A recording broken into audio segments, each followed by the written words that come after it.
Welcome to Hurrdat Sports Live. Byram moves in, shoots, scores! Bowen Byram has struck again. Back in, Kirby Dock, and lined up, scores! What a play! Runs in the face, falling away, puts it up. That's good. Jalen Brunson in the clutch. Gets it back, drives inside, finds Anunoby. George may have gotten a piece of it. Back out Bridges, shot clock at 4. Bridges puts it up, puts it in. Mikal Bridges nails the jumper. It's a 6-point lead. Soto lifts one of the left center field. That's pretty well hit. Back of the gap, McCarthy near the wall. That's out of here. Juan Soto leads off the game with a home run. And he hits that one high in the air.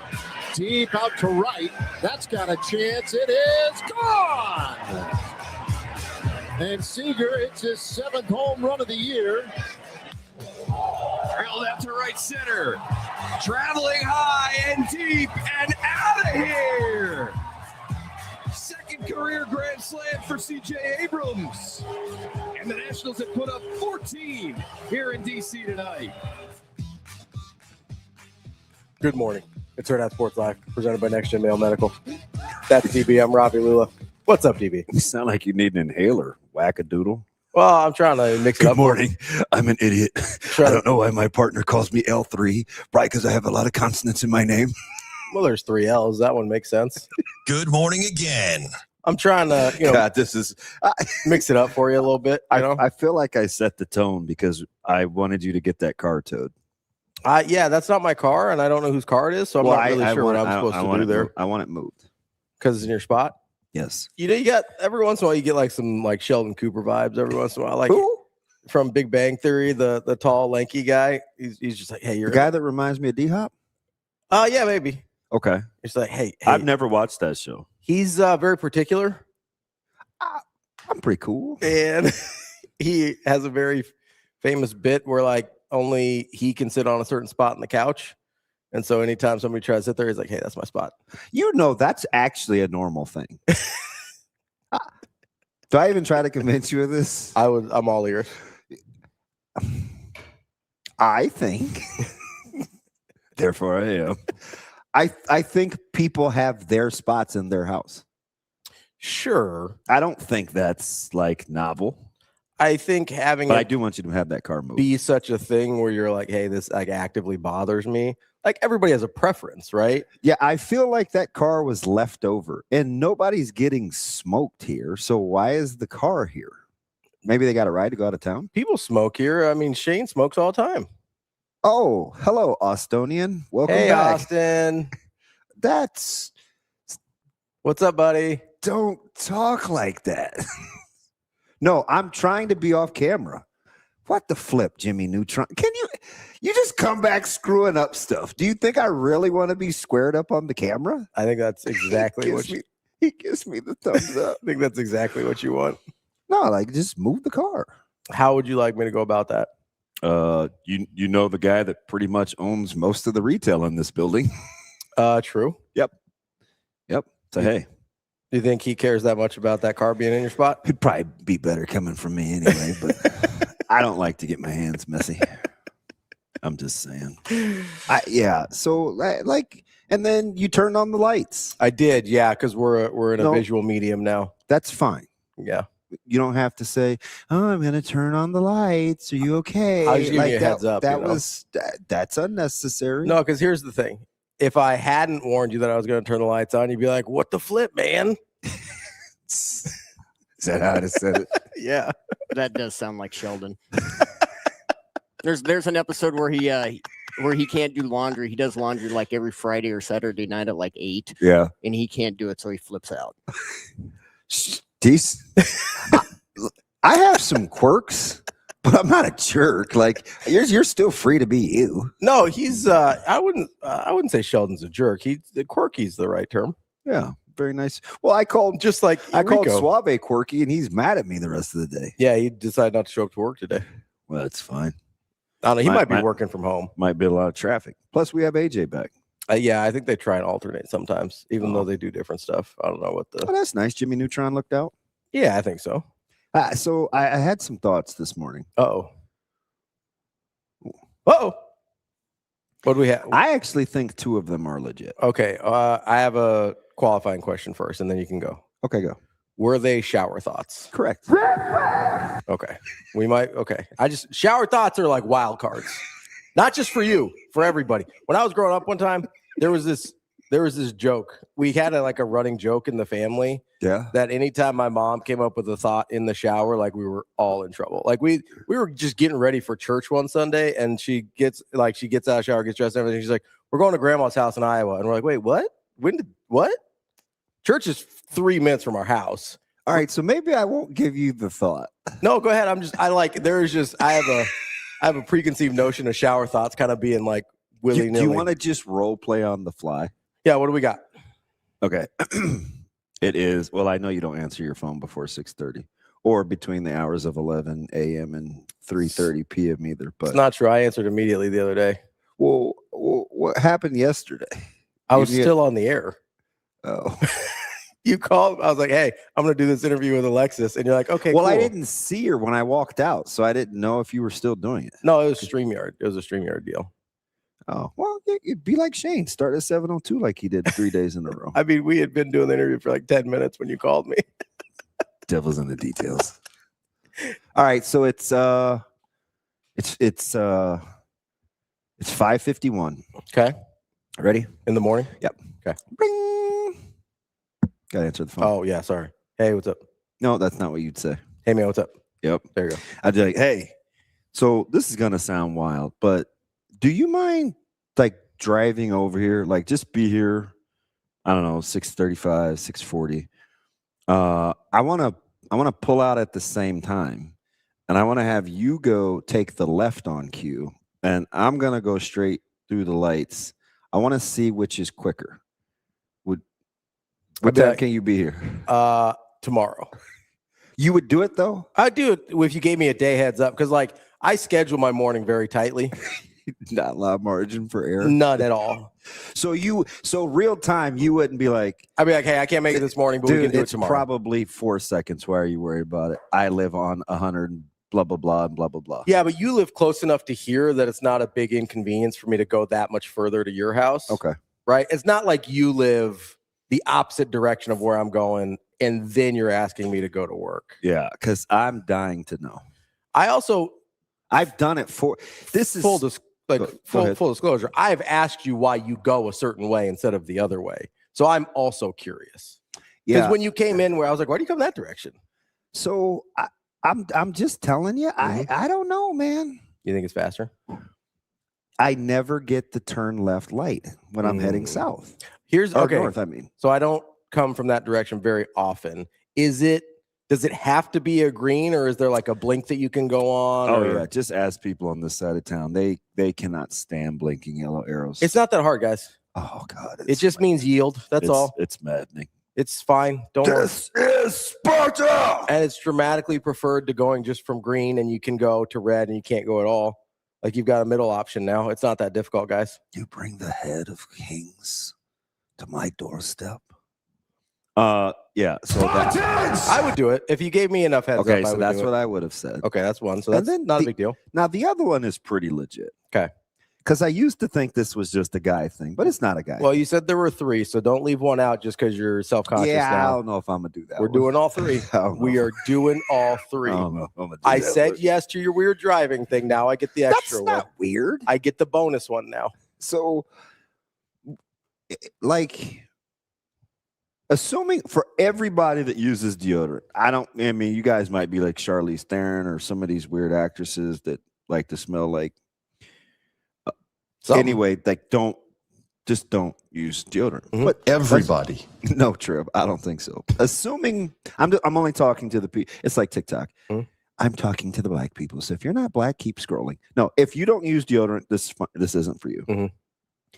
Because I think everybody's of the people that use deodorant, everybody's had their deodorant break. Oh yeah, right. I assume you might have 7 different deodorants. I have 3, but I only open one at a time. Yeah. But I buy the 2-pack and I keep one moving. Mm-hmm. Kind of like the vodka thing that I like to top off the fruit, and you made it seem like I was a closet alcoholic. I think the Costco guy made it seem like you're a closet alcoholic. can't wait to see him too, by the way. My mom went to the one on she went to the other one yesterday. Yeah. She didn't like that one though. She said, well, Brandon, that he knows where everything is, and that's the goddamn same. Go to the one you want to go to. Anyway, they're not the same. My nephew wins. He's the only good dude in the family. I like Micah. Yeah. I like Caleb too. I like them both. So, real quick. Yeah. Like, people thought he did a bang-up job speaking yesterday. He had to speak to the team, culture, whatever. Micah sends him a text on the way back. He said, not bad, little dude. Mike gets a little workout in his system. He's starting to call people little dude. That's just how he is. He is the tallest dude in the family. Yeah. And it may not be close. Yeah, he's gotten pretty big. Yeah. So, okay. Anyway, Brandon, Costco. That's nothing. So I assume you try to stick it back on there, right? Yeah. Or do you just let it ride and you do like the broken bits chair thing? No. You try to get it back on there. Okay. Why has no one ever made like a refillable deodorant? That's what I was thinking about this morning. I'm guessing it's probably too much of like I don't know, maybe it's like too much of a hassle. Of all the things we can do, nobody's ever made like, I mean, they made Shout refillable or Clean Freak and Clorox. And is it a liquid thing? Why can't, if you can stick something back on and have it function, why can't you just have refillable deodorant? You glazed over a topic or a part of that there that I think is important. It is not typically, once it breaks and you stick it back on the like little spirally stick thing, it's not as functional as it was. Like, it's not as good. Yeah, but it kind of like morphs back together. After like 18 strokes, you're feeling like it's the same curve. I am wondering if the deodorant isn't sturdy enough to like withstand being placed back into the thing. You know what I mean? Because like it is kind of brittle. So here's what I'm talking about. Hear my heart. Yeah. Shane, if you have any scientists or guys that like develop things or gals, I want to be like the lady off of Shark Tank. What's her name? Lori Grenier. Yeah, she has like 765,000 patents. Why can't you just have the tube that has the screw, the grooves in it, and you just put it back in your deodorant, and you keep the case? Why is that better? What do you mean? Like, what is the benefit of that as opposed to just having a new case? Well, you have less of a risk to scrape your armpits, and if you break it and you're down to the end, but you still want to get your money's worth, it's just more efficient, don't you think? I think you're describing a very specific scenario that it's not solving. Everybody's deodorant breaks. Yeah, but like not often enough that that's a big problem. I disagree. You know what I mean? Like, I don't think it's a big enough problem that they're like, hey, let's change the way we package these things to solve it. Also, here's the other thing is low key, if your deodorant breaks, like you just buy a new one, that's good for them. Yeah. Like, I don't think being more efficient also means being a little bit cheaper, and they're not interested in that. Well, you can get 3-in-1 cleaning packs and stuff where you just screw on the bottom and keep the top. Doesn't that behoove them too? You would think so. Yeah, I don't know if I agree with your philosophy. Well, apparently the deodorant industry does. Maybe it's too difficult. Maybe. I'm just... All right, what's number 3? This is not really a thought. Okay. So I was talking to I wasn't talking. Amazing Daniel sent me a few messages. And, I don't really love just being on my phone, especially at night. But he sent me a shot, or literally, he goes, hey, have you ever tried this? And I'm like, oh, it's fine. Like, it's okay. Type of alcohol? Okay. Price point is really good. And I said, oh, but I like such and such and such and such at this price point, give or take whatever the number was. I said, like, am I bleeding again? Pretty close to each other. And he had a funny line. he goes, and I didn't see it till the end. He goes, but that's just Wednesday tequila. So I laughed. That's funny. I laughed, but I'm a little insecure over the Costco thing. Mhm. So I didn't really respond. But this morning I felt like I had some stones. I was like, yeah, I get that. You would save the good stuff for the weekends when you want to, like, that's a normal thing, right? I mean, I don't have day of the week tequila. See, that's why I can't have a conversation with you. Whatever. So your bubbly or your seltzer I mean, I don't have your spritzer. I don't have. Are there things like, this No. is just one for dinner versus, I'll save these for the weekend? Is that natural? Shane, when you're going from garage beer to Keystone Light, is there one that you like on the weekday versus the weekend? Oh yeah, absolutely. Okay. I don't really have day of the week alcohol. Yeah. See, I don't feel comfortable asking you because you're going to make me feel bad. No, I'm not trying to make you feel bad. I don't. You'll just drink It's whatever. margaritas on Tuesdays whenever you want to, huh? It's whatever I'm in whatever I am in the mood for at the time. Okay. It's like the only thing closest is probably food. Like we might do a little bit more elaborate food on the weekends because you have more time. Kobe, it's not weekly. You just keep an inventory, bud. Come on now. Just have it on hand. Well, you want to get it when it's on sale. Or handles. What? Okay. That's what they call them, right? No, I agree, Shane. I mean, sales are big. Do they do alcohol sales at vodka or at Costco? I don't know. I've never seen it on sale. I don't think. I mean, obviously it's good prices because it's. I don't know how much of a sale bulk. you can get from $12.99. Yeah, I don't know. Now there can't be a lot of margin left on that one. It's pretty good. Although the margins on alcohol are ridiculous. It's amazing. Yeah. Right? Like, I don't know how, if it wasn't so easy to just steal, I don't know why more people just, I don't know if I would sell food. I'd say, hey, bring in your own Totinos or whatever. There's places that do that. Why wouldn't you? I mean, it's I've been to places where it's like, hey, you can, or they have a place next door. They're like, hey, you can order from a place next door, but we're just alcohol here. I was like, hey, can I get that chilled? And it's like, that's $9. And I was like, I could have 46 of these at home. If you're getting 46 of anything for $9, don't. I don't mean in one sit. Okay. No, I'm saying 46. No, I'm not talking. I'm talking price point, not consumption. 46 for $9. You should. That's buy better stuff. That's terrible. 46 drinks for $9. So you've seen a little chilled thing, right? Yeah. How many of those do you think you could get out of for $9? No, I'm just saying, like, you don't think I can get 46 out of a bottle?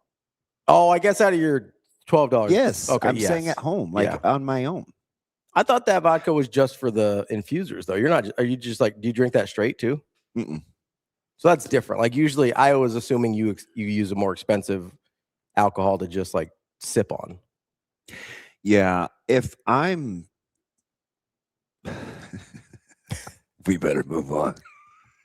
If you're what, DB? Hey, I'm tripping. I feel like I don't feel like I'm in the judgment-free zone. Always judgment-free. Right. This is the Have safe. you not read our Discord? This is the tree of trust. No. I'll have tire marks all over my back. No, I'm not doing this with you. All right. Well, I'm not. Headley, you gotta be careful, man, because folks are not. Dude, see what happened with Headley was.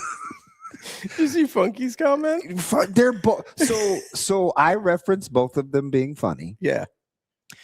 And now it's just the last couple, it's just a free-for-all. Like Headley's officially back. Oh yeah, I don't know where he was. Well, Gibbs was the one holding it down. Yeah, Headley was incognito for a second there. So it's like now it's just they go back and forth. You gotta be careful here. Juan, what time do you have to go to work?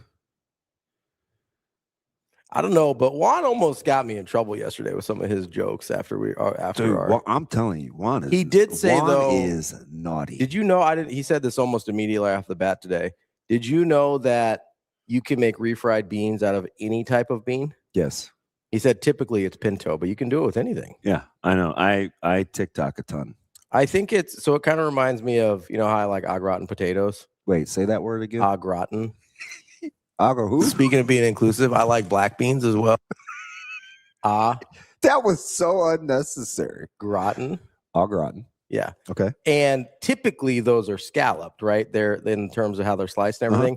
But the au gratin is just like the cheese sauce part. You could do it however. That is correct. But if you give it to me and it's not scalloped, I'm gonna be like, what the hell is this? Like if you gave me refried beans that aren't my like typical refried beans, I'd be like, what the hell is this? Okay, let me ask you something. Okay.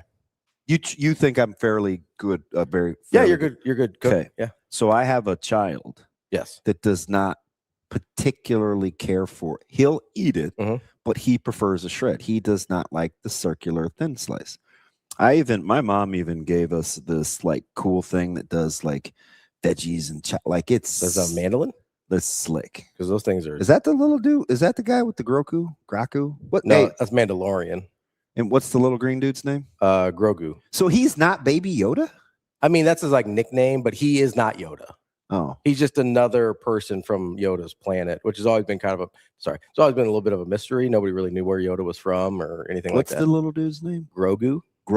Yeah. Grogu.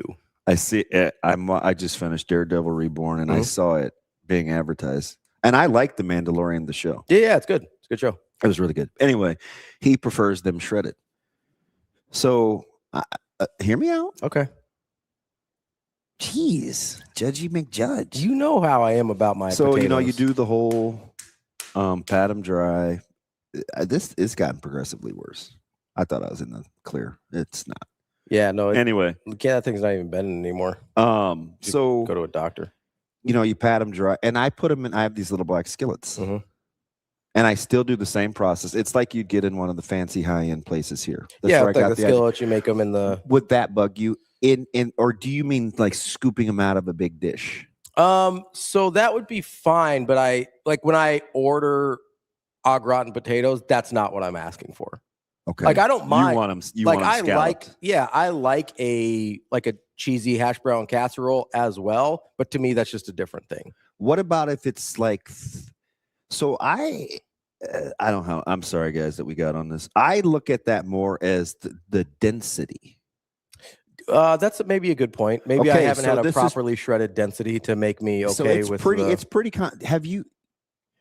Like I get it, right? You want to put your fork in, and you want it to. Yeah, you want there to be like. Yeah, you don't want it to be mushy. Yeah. Okay. So because this thing's pretty packed. Yeah. Because I didn't want it make. I'm like, God, I could just do cheesy hash browns, you guys. This is different. Yeah. But it does bind. Yeah. I mean, I'm willing to entertain it. Okay. Especially if you're cooking it in the skillet, like that kind of changes the equation a little bit. I went to an. Yes, Royce, there's my dude. If this was a potato show, it would be different. Kobe, we established that. Hey, and guess what? Literally the thing we started talking about. Royce, full disclosure, this was a week ago. About a week ago. Almost 10 years ago to the day was the infamous. About as if this was a food if show. If this was a food show, it'd be different. And it was right before Berkshire Hathaway weekend. Really? Oh, and we went into a bit. My issue isn't that I don't like shredded potatoes. It's just I expect a certain thing. Like I told you, I went to a local establishment that a lot of people like and probably visited this weekend during Berkshire that I ordered au gratin potatoes, and they came. It was basically a cheesy hash brown casserole, and I was like, "What is this?" Oh, Ron and I had a conversation about fancy lettuce. I had a salad yesterday. It was. I'm not going back to that place. That's twice in a month. Yeah. Not doing it. I'm sure it's fine. Do I know what place this is? Tremendous price points. Okay. And a lot of people, it's all over my TikTok. I should not have gotten a Cobb salad.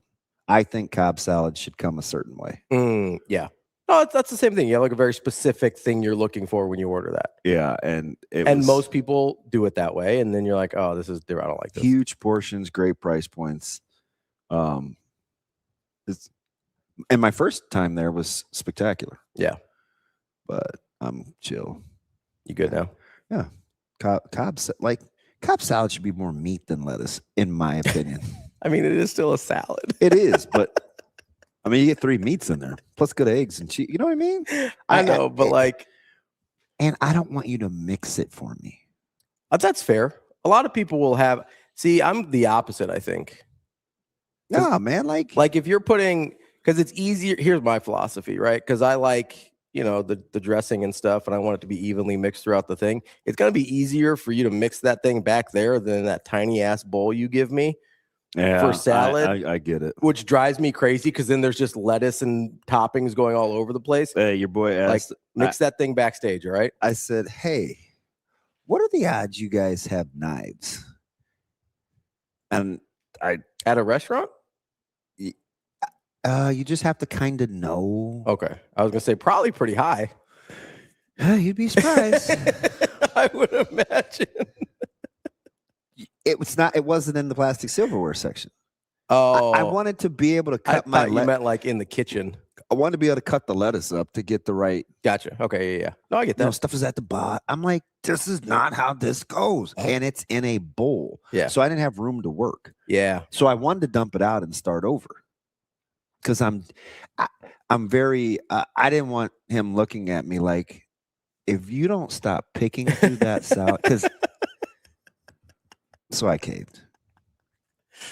I don't know what the salad hate. Salads are good, man. I don't know what. There's a lot of salad hate in the chat. Salads are good. So I don't know if technically it is called a salad, but if I'm going to have lettuce, I need minimal lettuce, lots of protein, and eggs. So if I could get that any place else, I don't need to eat a salad. You basically just want like an unwich. Like you just want like a leaf that is surrounding all the toppings. But I don't mind lettuce. I like salad. It just has to be less than everything else that's in there. I like Caesars a lot. Caesar salad, big Caesar salad fan. I could give or take the dressing.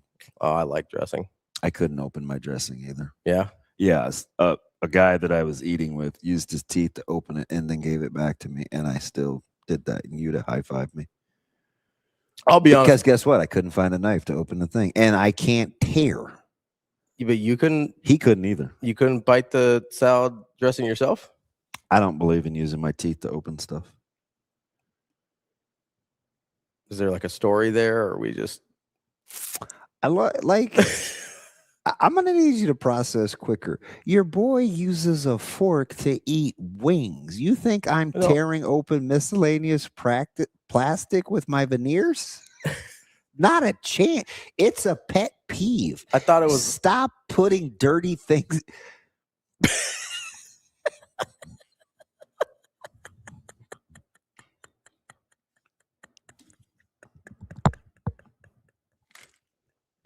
Is this why the grapes bothered you so much?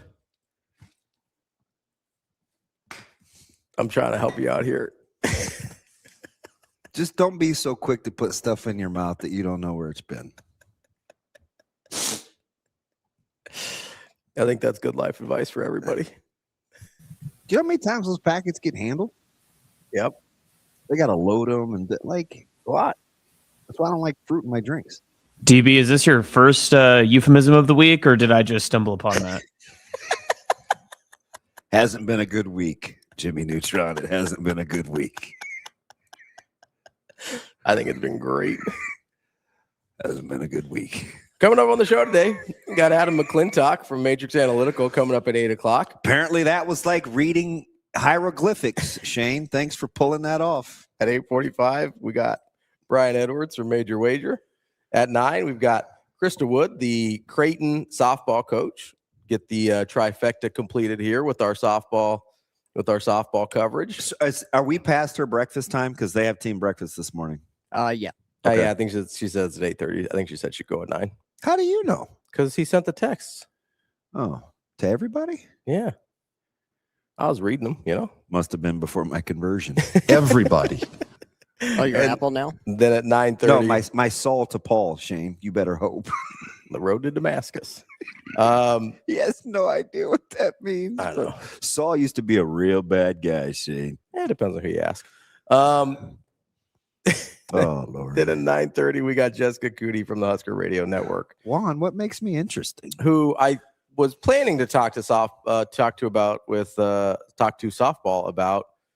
That's still not right. Talk to about softball. There we go. Nailed it. 4th time's a charm. Yeah. But I imagine there's going to be some Oklahoma City Thunder talk there as well. Yeah.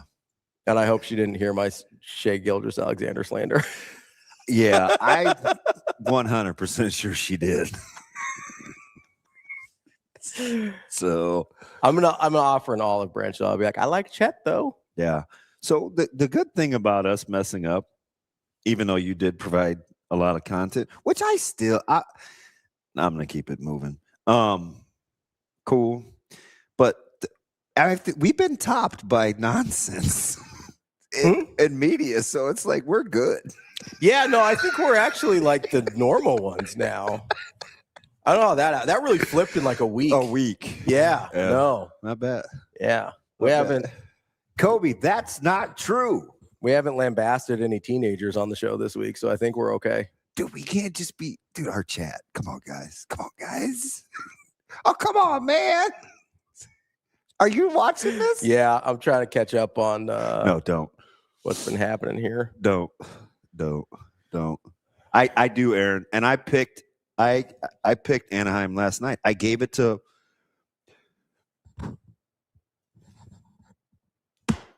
allergies. I just killed 2 more brain cells. I'm down to 4. Did you just hold a sneeze in? What happened?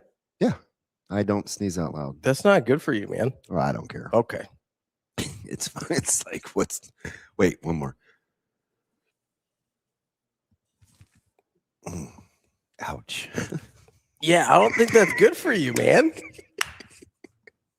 They look painful. Oh, I got a leaky eye. Yeah, because you're holding in sneezes. that's not true. Oh, okay. You're type 1. Like, it's minimal. No big deal. I'll just keep it pushing. I know, It's a goddamn sneeze. that's fine. I'm just saying, like, that's an unnecessary pain point you're causing yourself. Oh, Kobe. Your eyeball starts leaking. Stop cussing at me. Yes, Sadie, you're missing a majority of the comments. In case these guys are certifiable. What was I gonna say? Oh yeah, like we're in the clear. We're good. Yeah, I think we're the most. It wasn't even a controversial spiel. Which one? Yours? Apparently, that's not accurate because a lot of people had feelings about it. Apparently, that's not accurate. You know what I figured out though yesterday as we were talking to BC? I think I figured something out. As I was kind of rambling, not asking him any questions, but he was being a good sport about it. Hang on. Yeah. What do you mean, Scott? DB, as you age, you're gonna regret holding in this. He's gonna make. Oh no, we're not doing that. That's terrifying. Number 1 and number 2. No, I don't have the sneak ups. I don't know how that happens to people where they have to do like the mini sprints and like no, you know. You know, that's look, that's not gonna happen. I won't eat. That's true. It's true. I just won't eat. Yeah, you just won't eat. Nope. I've seen it before. That's not gonna happen to And me. I'm like, hey, bud, when's the last time you ate? You're like, I don't know, like 28 hours ago. I'm like, oh, geez. I'm getting up. Yeah, You're like, don't worry. God, why did he have to say that? You're like, don't worry though. I've had 18 fruit But he's waters. not that much older than me. Is he older than you? Barely. Oh, okay. I would have guessed in the neighborhood. Same Yeah, age. he's close. Same decade. Yeah. Yeah. Well, I mean, that's, it's a 10-year period. You get That ain't that much. depends on. I mean, like 90 to 100 is not that much. But Unless like, you're Sip. I make fun of him because he acts like he's like 70, but he's really only like 56 or 7, maybe. It's fun to make fun of the guys that are close to me that act super old. So that's why I do. Oh, I get it. That makes sense. It's not like a thing. You act much older than your Oh, age. for sure. Yeah. I forget that we're not the same age. Yeah. Well, I don't, because I can't say anything apparently without it being some. Oh, that's not an age thing. That's just It's fun. It's a temperament thing. Dr. Katie thought you were 29, Ravi. 29? Really? That's wild. She said, and I quote, "He seems like he has a young soul." Who? It's the only person who's ever said that about me ever. I kind of like her though, so I'm gonna tread lightly. No, she's super cool, but like I kind of like her. I think literally that's the only person who ever's been like, you have a young soul. Hey, so maybe it's because I'm just so much fun. Austin, while I've got you, I have a question. Yes, Queen. I had stuff. I was drinking, man. You almost got me. Why? Why? Is it a car joke? He almost got me. He just a little spit take almost. Neutron, you're extremely for lack of a better, you're just kind of like the naughty kid, right? Like constantly pushing and stirring. But then you have like these pious components to you where it's like, it might just be a bit. Yeah, like, raised Catholic, that makes sense. And all those trailer park parties you had, like you were the man on campus, right? Like, were they like as wholesome as a trailer party could be, or like were you pretty much an envelope pusher? I mean, there was definitely some floors that were getting close to caved in for those double wide trailer parties, but as pious as a double wide trailer party can be in East Lawn Trailer Park, I suppose. Yes, we were doing the Lord's work. I did regular mission trips to South Padre Island, Baggery, Lake Havasu, many mission trips. All right, fine. Fine. I did miss you, though. I have follow-up questions, but I think they're for off air. No, please follow. No. We have 4 guests. I'm sure no one wants to hear sports until then. He gets mad. Like if there's two, like I'm like, Ravi, we talk to each other all the time. Guests are okay. He gatekeeps the number of guests we can have. I mean, obviously not, because we're going to be on 4 for back-to-back days. Well, we had to get Coach Wood today because she was traveling. No, yesterday. I understand. I understood the allowances. I get it. Well, thank you. It's but like pulling teeth. If Brunts wanted to stay on Thursday, we would have had 5. And I was like, listen, that's a lot. You're such a baby. We're doing a lot. Brunts is hilarious. We were texting after. Yeah. The more you know. Brunts is real funny. Dude, he's hilarious. No, I like to have 3. 3 is my preferred number. 3? Yeah. Okay. I think 3 guests is the right cadence for the show. It was a top 10 day for me. I don't know about her, but talk about going to Fenway. We love Fenway. That was interesting. So look, we're gonna be all right. I mean, that's not. Didn't you? I didn't know when I asked the question. I didn't either. I had no idea. Shout out Brunts. I mean, stop. No, I know a lot. I don't know a lot about his family, but like that's not surprising. Yeah. All things came up Millhouse there, so we're okay. Everything's coming out Millhouse. We had two 24/7 sports guys on in the same day. Well, that was the other thing. I was like, I mean, do we want to? But Brunts is different enough from. I just want to tell you, dealing with Shane through this whole thing, I think you should give me a little grace because I was very stressed because he was driving me up the wall. Yeah, you're much kinder about it than I am. I was trying to work with him. Yeah, I was trying to work with him. Don't even get me started, Damon. On what? He shot it. He blew his load. He was like, "Hey, Brunts is the guy." Don't cut that.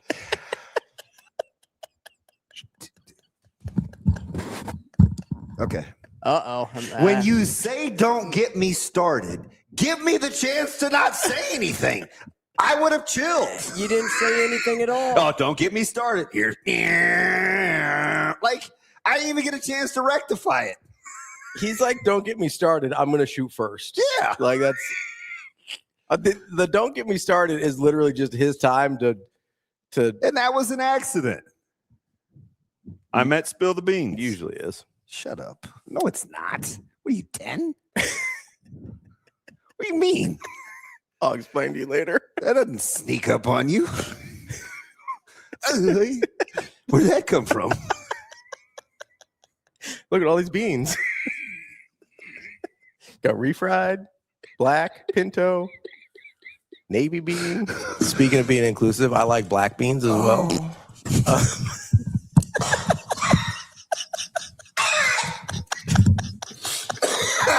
I didn't know how much people could hear you choking on the air over there on that's not good. over the black bean. It's probably 'cause you're trying to hold in sneezes again. Would you leave me alone? I didn't like that makes sense why your eye's been leaking.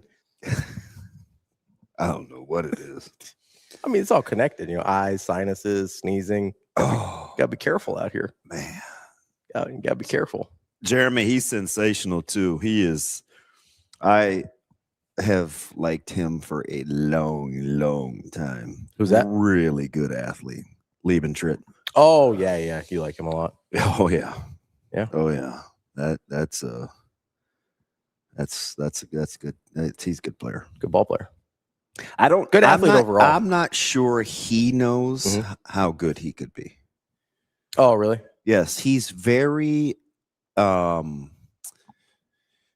he's just natural. Yeah. Like if he stepped on the gas,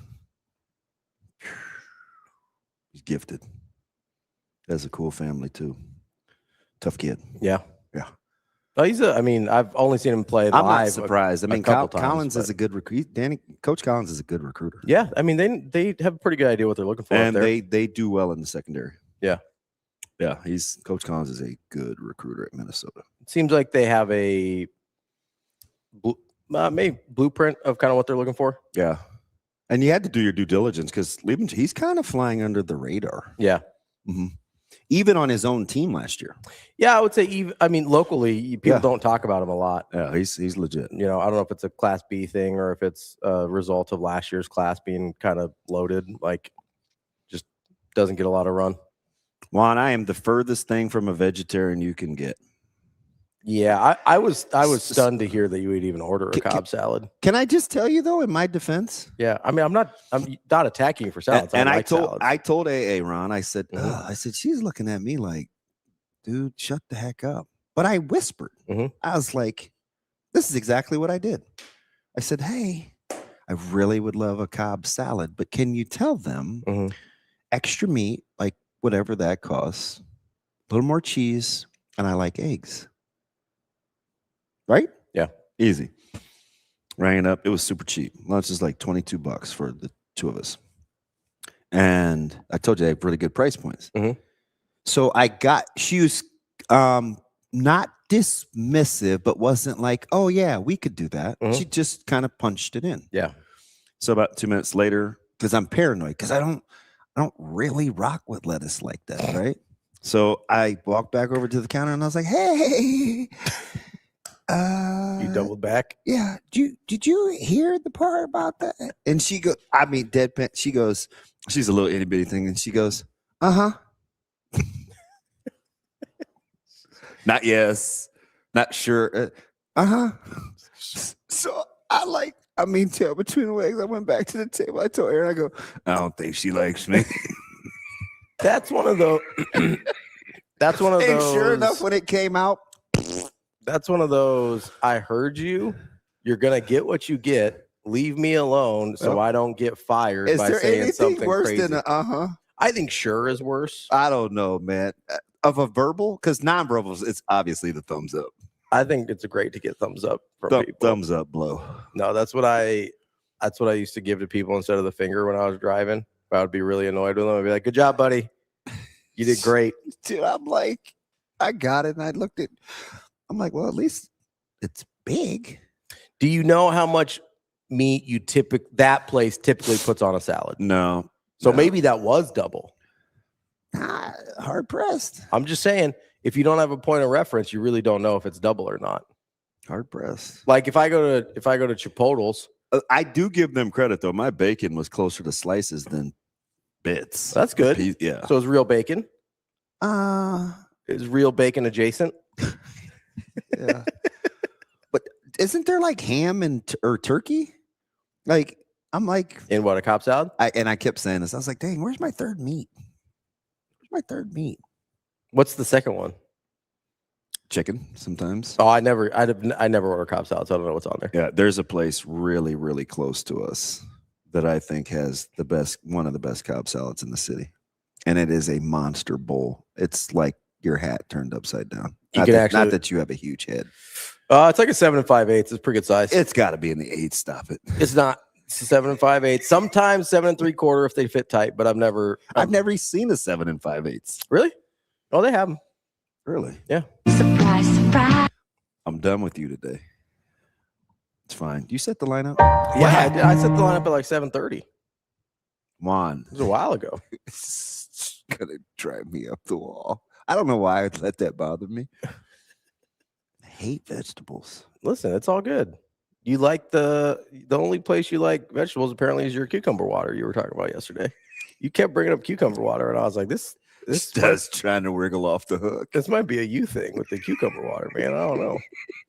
There's literally only one place I've ever maybe there's been a couple. Do you go to hotels? They always have cucumber water. So once I said the one place, then I started thinking about hotels. But there's only one restaurant locally that I've been to that gives you cucumber water, and I'm like, hey, you could keep your cucumbers, but I'm good here. Pass. My man, Juan is my dude. I don't want my water. Hey, low key, Juan, what you sent me, that's my spot too. That little town. Yeah. I love Juan. He's the GOAT. Nah, he's not the GOAT. He's working his way into the top 10. It's very crowded up there. Yeah, no, I have exactly some 1 and 1As. You're so like that is only one spot. No, you're like that guy that's like you're like that Stay. NBA fan that's like he's a top 5 player in the league and names 14 players. And it's like that's not how top 5s work. I even get a chance to finish. You're just So you know how ties work, DB? Like if you go first place, tied for first place, tied for first place. The next one isn't second guess place. What? Guess how they're all listed? Ones. No, I get that. But guess what the next one's listed? 4, not 2. That's how that works. Big integer guys. I'm just a big counting guy. You have 3 guys tied for first. The next guy's 4th, not second. So Counting fucks. Just saying. I don't know what that is. I suppose we ought to do sports at some point. I was trying to bring up the BC thing again, and you're just Brian Christopherson? You're just like, need to talk about salads some more. Speaking of being inclusive, I like black beans as well. I do. I wish, just serve me salad in a bigger bowl. It's not that hard, guys. My bowl was giant. It's just. I wanted to take it home. Big bowl. It'd have been a nice storage container. And it's honestly not just salad. Anytime there's I know you don't eat like pasta and stuff. It took me like 3 minutes to get the lid off. But anything that I may need to mix up, just give me a bigger bowl. Yeah, like the guy in Jaws. Well, no, that's a bigger boat. Oh, it's different. That too. What about BC's interview? I felt like I discovered something about myself during that interview. Oh, this is good. I was trying to take some self-inventory. Self-awareness. I like that. I'm a big self-awareness guy in other people. Yeah. No. That's not what that's called. I don't know if you missed the whole self thing. No, I want them to have awareness about themselves. I'll deal with me later.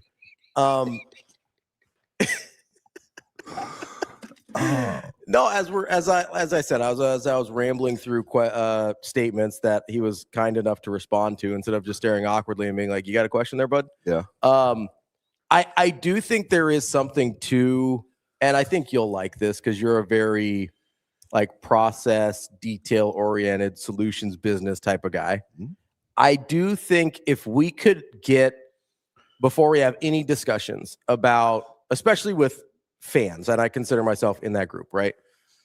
If we could have a discussion about what is your desired outcome as a fan in general before we got into a debate about something, I feel like it would change everything. Right. Because there's probably a group of people out there. It's like, I think Nebraska or whoever they root for, right? Mm-hmm. Whether it's Nebraska or the Lakers or the Dodgers or the Red Sox, whoever, it's like, I think they should be competing for a championship every single year. That's probably Ohio State, right? We think we should be competing for a championship every single year. If I know that's your desired outcome from fandom and nothing else, I'm going to have a different conversation with you than the one if I think you're coming from where I'm coming from, right? If your desired outcome is like, hey, I want to make a bowl game every year, bare minimum standard, make a bowl game every year, and I want to not get embarrassed against really good teams. That's a different conversation than with the first guy, right? If you're like, hey, I want to win a decent amount, I don't want to lose 5 straight to the Cubs.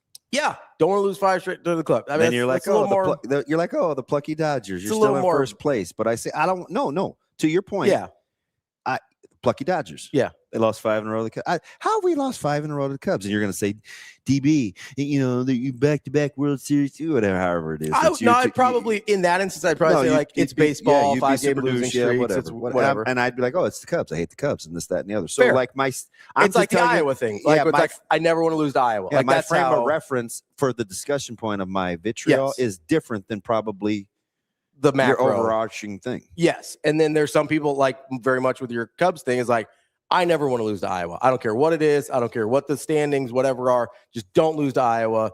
That's my desired outcome. And then there's people like as I was talking with BC yesterday.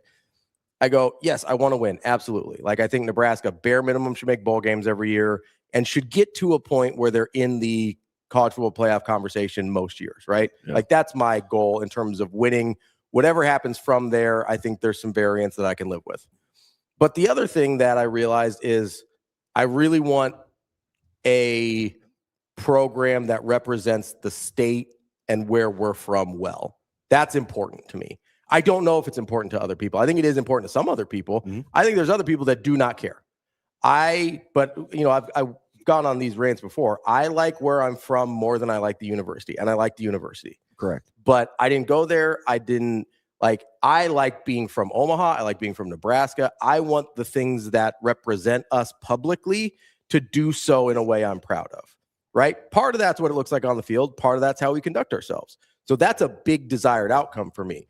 But if you don't have that desired outcome, we're going to have very different conversations, right? And this is kind of the first time I've sort of put it all together in the sense of like, oh, it's very much like coaching. If I know, like if your desired outcome at Westside is to win at all costs, the players that you bring into the program are going to be different. It'd be the conversation we had would have gone a different way. Right. And I wouldn't still be mad at you. It's fine.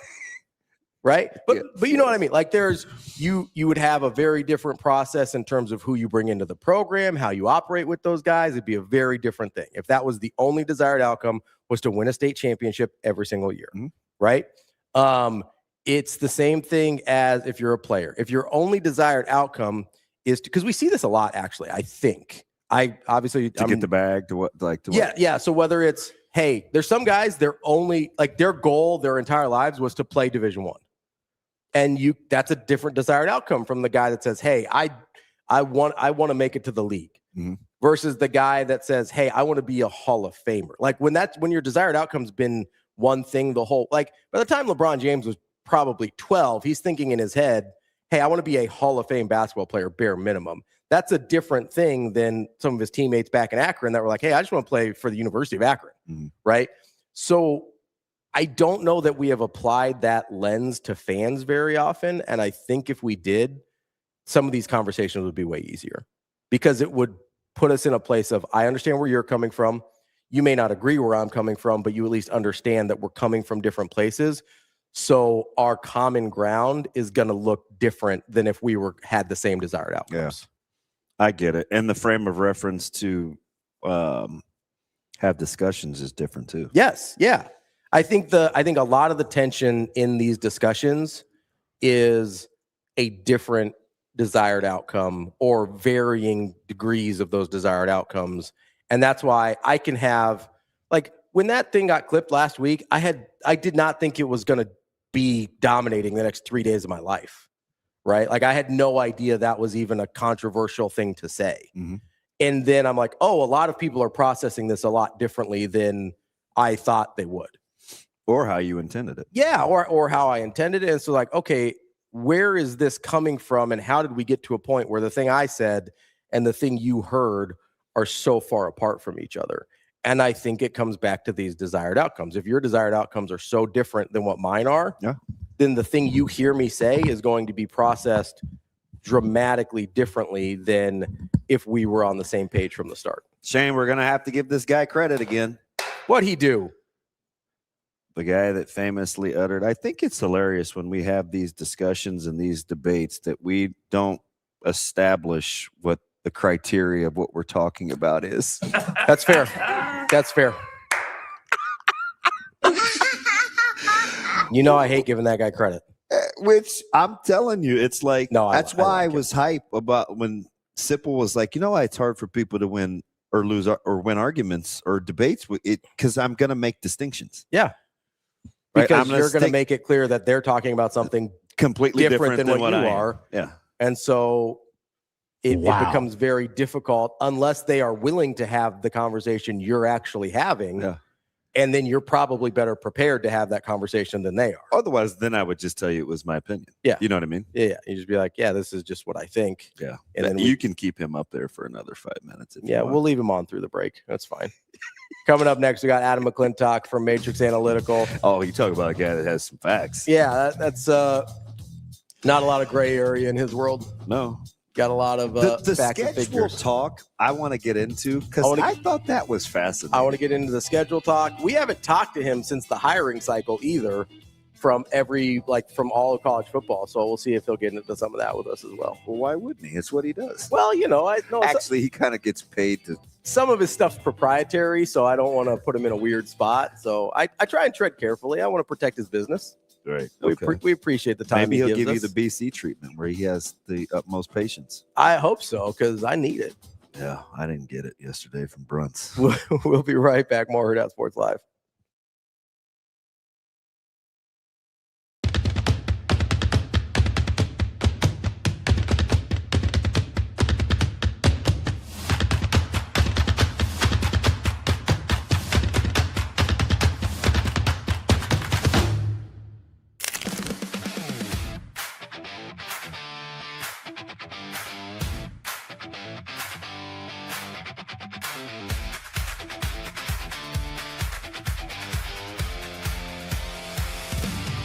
Yeah, and we do that on purpose, right? We want to go play the best and challenge our girls. And, you know, I think it exposes weaknesses and allows you to work on what you need to work on. So we'll always do that. And I think it's helped us a lot this year in terms of preparing for conference play. Yeah, we don't do that a whole lot. I don't do that a whole lot. But this is the time of the season that you really enjoy. This is fun. This is what you work all year for. So, and I think they'll do that. I think they'll just go out and have fun and enjoy it.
Yeah, it really sets me up for success just because I have felt that pressure and I have been in it. And with our team being so experienced and old, I feel like a lot of the girls feel the same way. Yeah, like I said, I feel like we're all just such good friends and that goes such a long way. And we're all very similar mindset.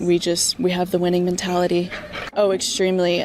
It shows that we can compete with anyone and we can step on the field with an SEC team and we can compete with them too.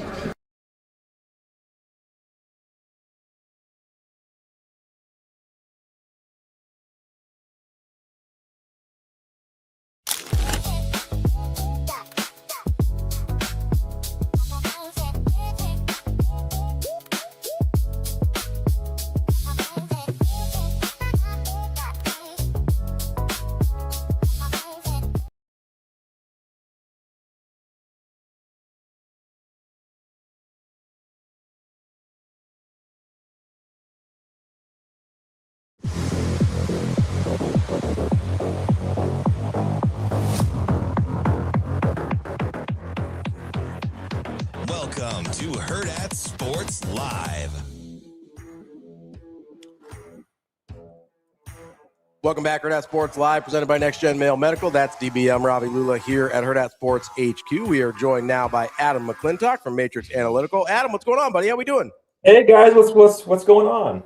Oh, the last couple of weeks, I've been shielding my friend because he can dodge bullets and a lot of campfire and s'mores around these parts in the off season, man. No angst or hand wringing or nastiness in old Nebraskaville, right? We're just Nebraska nice. What's the fun in that, though? Come on, we need to mix it up a little bit. It's miserable. Like I have to. Sometimes I get people make fun of me because I do lots of dumb things out in my car when I'm trying to like get ready for the show. But sometimes I have to like psych myself up. Embrace the negativity. Embrace the negativity. This season can't get here soon enough, Adam, as you can imagine. Yeah, it's I thought it'd been pretty quiet though, honestly. I mean, I get people speaking. Yeah, relatively speaking, I get people, and maybe that's why people have come out and decide they need to bitch about something because it's been too quiet. There's an absence of real drama. You got to create your own, right? Yeah. So that's kind of what we do. We do. We just like. I don't know. I think we like to argue. Be mean spirited. Well, then we gotta cannibalize other media members. Otherwise, we don't have content for stuff. So it works. It's fine. Oh, I've seen that. That was interesting. Yeah. I'm just like I told him all he had to do was wait a week, and all the shine would be off of him. Who'd know? Just wait it out. It'll be fine. Yeah, somebody else will get the vitriol here soon. Oh, so you said something interesting the other day because I hate schedule talk, right? Mm-hmm. But I get it in your line of work. Like data is data, and you can look and you can see, and there's obviously talking points and all this hand wringing over Nebraska's schedule. And this was on the heels of Coach Rhule saying, "Hey, you guys know we recruit to that, right? Like this is the Big Ten. This is what we want to do." I didn't name the player, but I talked about the player at the Osborne Complex after the spring game who it was just like, I hate how everybody is so negative about the schedule. Like, that's why we came here, and this was before Coach Rhule said what he said. So, and I played, so I don't care, right? You just play who you play. What do your numbers show you about the degree of kind of clutching that we're having over this schedule when we know this is part of the Big Ten? Well, I mean, this is big boy football, right? This is we all want to be part of the Power Two, as people call it, and this is what it's going to be year in, year out. And honestly, relative to the rest of the league, Nebraska's schedule isn't really even that bad. I think I have it ranked 8th in the Big Ten, so we're like right in the middle of as far as schedule strength, they're right in the middle of the conference. So I don't know what people expect. I mean, if you're going to compete in this conference, you're going to have to play Oregon, Ohio State, Michigan, and there's no more off games. Okay. So I have a lot of OU fans because OU fan friends here in Oklahoma because that's, I married into it. Right? So they learned that they're learning that now being in the SEC. There's no they don't get to go to Lawrence. They don't get to go to some of these weeks where maybe you can roll out your B- or C+ game and still win. It's tough. You have to bring it week in and week out, and there just aren't very many off weeks. I mean, look at Michigan. People are whining about our schedule. Look at Michigan State's schedule. I mean, that's with the new coaching staff, right? It's their Michigan State schedule is they have Toledo, which is not an easy MAC school, right? Then they got Notre Dame, Nebraska, Wisconsin, Illinois, and then they get Northwestern and at UCLA, who UCLA is going to be really, really, really improved this year. Then you got Michigan, Washington, and Oregon. So let's pump the brakes on woe is us schedule talk in Lincoln because it's not as bad as it could be. Yeah, I mean, I keep telling people this. I was like, hey, this is kind of just what the Big Ten is going to be moving forward, right? Like you're always going to have 3 or 4 really challenging games. The rest of them aren't going to be easy, as you said. But also, like, we just saw a number come out, I think it was earlier this week, DB, where the Big Ten paid out almost $1.4 billion to its schools. This is what the money's for, right? Mhm. Like, you don't get that money if you're playing in the Big Ten West still. Like, that's not, like, you don't get to have both. Either you get to have Big 12 money or you get to have Big Ten money, and you got to play everybody. Like, that's just sort of, like, that's literally what the money's for. Exactly. I mean, I'm sorry, but networks aren't paying for Nebraska TCU. You know, they're paying for Nebraska Michigan, Nebraska Oregon. You know, And the whole thing was to keep the inventory anyway in-house. Like, that's how it works. Exactly. That's why they play 9 conference games. Yes. Yeah. You like the shiny things. You're gonna have to, you know, the risk it for the biscuit type of thing. You know, you got to go out there and you got to earn it. I mean, it's, you know, I personally, I love it because as a Nebraska fan, pressure, you know, nothing pushes growth like pressure. So, Yeah. you know, I would much rather be in an environment where, hey, you better have your ducks in a row or you're going to get embarrassed on the weekend, because you're not playing any chumps week in and week out in the Big Ten, both from a talent standpoint and from a coaching staff standpoint. These guys aren't playing around. So, and plus, like, there can be, like, 2 things can be true at once, right? Especially when we're talking about the microscope or just the evaluating of what's going on here the first 3 years, right? It's like, I kind of liken it to a tree where, you know, it's getting vertical and we can see what's above the ground, but at the same time, it's growing below ground too, the part you can't see, where it's getting the roots. So I think part of the first 3 years in terms of what's going on with development has to be, if you're going to flourish at some point, has to just simply be you're growing your roots. Like, we can't see it, but you assume that it's happening, and that's ultimately how, like, those trees stay anchored down, right? The leaves and the foliage is pretty. Like, that can be the winds, but you still have to establish some roots. yeah, you're right. And you know, I've talked to you guys about this. The staff that's in place now is the most well-rounded staff that Coach Rhule has had in Lincoln since he's been there. I don't think you said out loud yet. I think that may have just been us. I think that was just why text. do you think that? Oh, okay. So the reason, so the first staff that was hired, I think we made it pretty known at Matrix that we weren't super excited about some of the offensive staff hires when that happened. Yeah, that got rectified when Holgerson came in. Da'Keel Shorts is an excellent wide receivers coach. We love EJ Barthel. I'm glad he's still around. People need to get off his back. He's really, really, really good at what he does. The defensive staff was, got turned over. Last year we weren't quite as excited about it. This year we're more excited about it. This is his most well-rounded, balanced staff he's had there. He did a really good job of he's kind of withstood the first couple rounds of attrition and adjustment, and now I think this staff he's built very, very, very wisely, and I'm anxious to see how it rolls out. But that's just kind of part of it. You're going to go through these kind of staff churn. That's another thing that Cignetti up in Indiana has kind of ruined people on, is staffs don't stay together like that as long as his has, for as long as it has typically. It just, that's not something that typically happens. And people who are wanting more staff churn to get the results they did in Indiana, they don't understand that, hey, that's part of the problem. You keep hitting the reset button, and enough times, soon enough, that machine's not going to turn on again. It's just how it is. So kind of walk me through this kind of individually. Save Orich for last. Let's work closest to the ball, away from the ball. Let's go Wade Teasley offense, and then go D-line defense and work your way out about kind of what the data shows. Okay. So Teasley, excellent recruiter.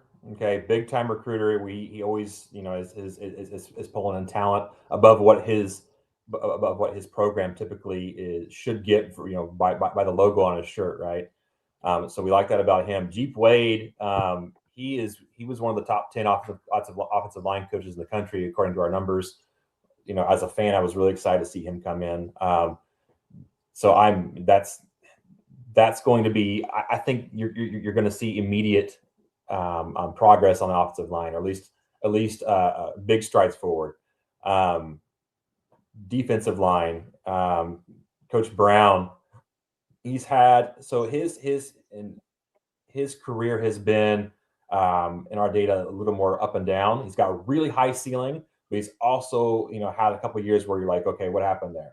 So it's just, but we really, really, really like the risk there, because when he hits it out of the ballpark, he hits it out of the zip code. So we really like what they did with Corey Brown there. And that kind of goes along with his. We don't have as much data on Yelk that was hired, just because he doesn't have quite as many years for us to track as the others did. But we did like what he did, and just some of the communication issues I think will get cleared up because all those defensive guys have worked together with Arch before. One of the things that we try to really convey to our clients is, hey, listen, we can give you the numbers, we can give you the risk assessment on these guys, but there's still a human element. These guys have to be speaking the same language, okay? Or this is not going to work. I mean, communication is the most important thing for making any cooperative work correctly. I mean, biblically, look at the Tower of Babel. When that thing was rolling, what did God do? Okay, Reconnected the languages. You messed up the communication, and that stopped that in its tracks. So that is something we really push to our clients is, hey, listen, we can give you the risk assessment and show you the numbers on these guys and all the data, for days, but your guys have to be able to communicate with each other. And you have to take that into account when you're making these hires. And I think that was something he did really well this time around. There's as you're talking about that and Signetti, and it kind of, you think back to some of these really, really great programs that were great for a really long time that had a ton of staff continuity, whether it was Nebraska, whether it was, for a long time, like Florida State had a ton of staff continuity for a while with guys like Mickey Andrews and Mark Richt. Do you guys have a continuity metric where you're like, hey, this coach is kind of what we think as a head coach, but when they've had the same like OCDC together for multiple years, then there's sort of a multiplying factor. Is that something you guys track, or is it even possible to track in your experience? We are actively trying to do that right now. It's really, really difficult with all the moving parts. And so, because you also have to take into account nowadays that when a coordinator leaves, usually his players go with him, or a couple players go with him, or pieces of that puzzle go with him. So then if production falls off slightly the next year, is it that the coordinator left, or is it that the talent left and they have to, fill that vacuum, right? So we're playing around with that, how to track all those moving parts and try to get a good grasp on that. But I think that there definitely is a continuity element in it for sure. I mean, there's not very many staffs you see across the country that are able to churn every 2 or 3 years and have sustained success. I think Oregon's going to see that this year. You watch Oregon really closely. I think that'll be a telltale sign for how well Dan Lanning is at doing all this. So, and they're so talented up front too. Like, I mean, on paper, can they overcome? I get it, the litmus test, but Adam, they have such good players, at least on paper. Do you think we'll still get a good gauge about departures? Maybe not right away. Okay. Right. So like the thing that, okay. So Dave, my partner, Dave Martu. Yeah. Oh yeah. He's an Oregon guy. So we actually ran the numbers on Oregon with the previous staff in place from last year with this coming year's talent and what we look at with the current year talent. It was 2 losses. Okay, it was worth 2 losses. So we have Oregon going 9-3, where last year, if with last year's staff, we would have had them going more like 11-1. So it it matters, and it may not. They still might get 9 wins, 9-10 wins, and that's successful, right? Especially in the Big Ten landscape. But it's relative to what possibly could have been with the talent of the previous staff. So, all right, slot these for me with the newbies, right? Because especially on the heels of UCLA, currently sitting in most people's top 8 composite recruiting. The Chesney hire, I think, surprised all of us. After the overtures the 3rd time around from Penn State, and however that shook out. But I'll give you Penn State, which makes Ravi mad because he's a huge Matt Campbell guy. You've got Michigan State, you've got UCLA, and you've got Michigan, which also makes Ravi mad. Which now they're going to be interesting. That secondary is elite. That roster. Anyway, slot those for me, Adam, in terms of how you think they put their staffs together. Well, first is Michigan.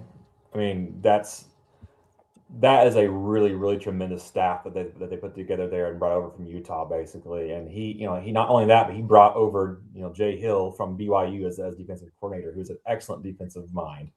Okay, so people don't really know, but he was the head coach at Wright State. Is it Wright State? It's Division II school in Utah. That was really, really, really good defensively for years, and it was because he was the head coach. He's a very good defensive mind.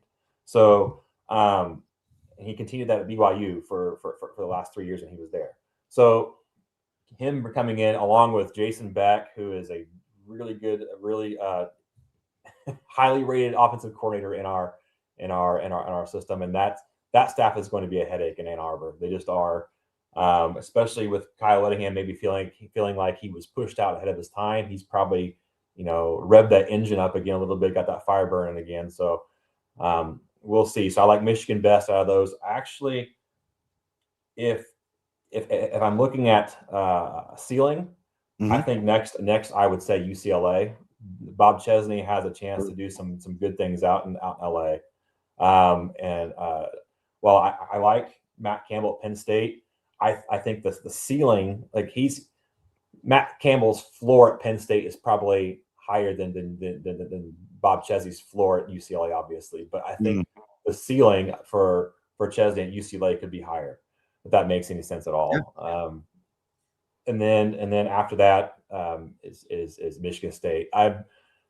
I'm sorry. Pat Fitzgerald, he did wonderful things at Northwestern, but as soon as his defensive coordinator, Mark Hankwitz, walked out that door, that program was never the same.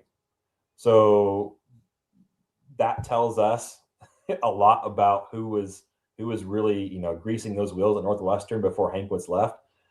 It was driven a lot by his defenses and his ability to field competitive defenses with the type of talent Northwestern's getting, compared to who they're having to play.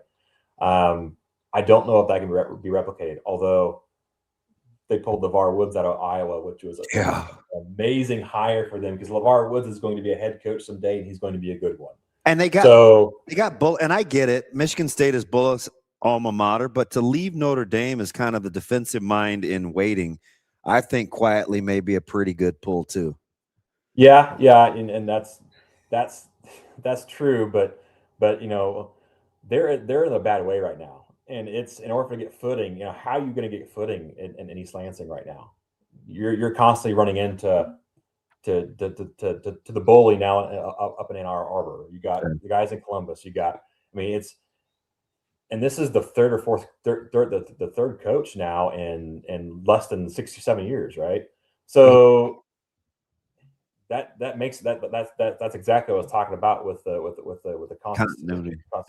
Continuity is that program is still trying just to grasp at straws, trying to get traction, and we were really shocked when they fired Jonathan Smith, because he's actually a very good coach, and I don't think it was as bad there as what people made it out to be. Adam, when you look at Michigan State in particular, you brought up some really good points there about the challenges they face.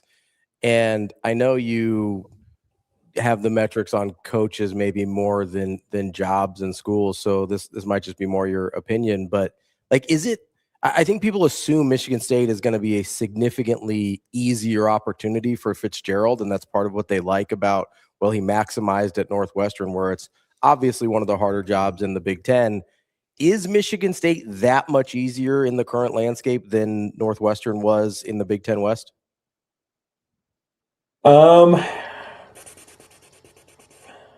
Probably the only reason I would say it's maybe a little bit easier is just because of the admission standards, maybe not quite as stiff as he was facing at Northwestern.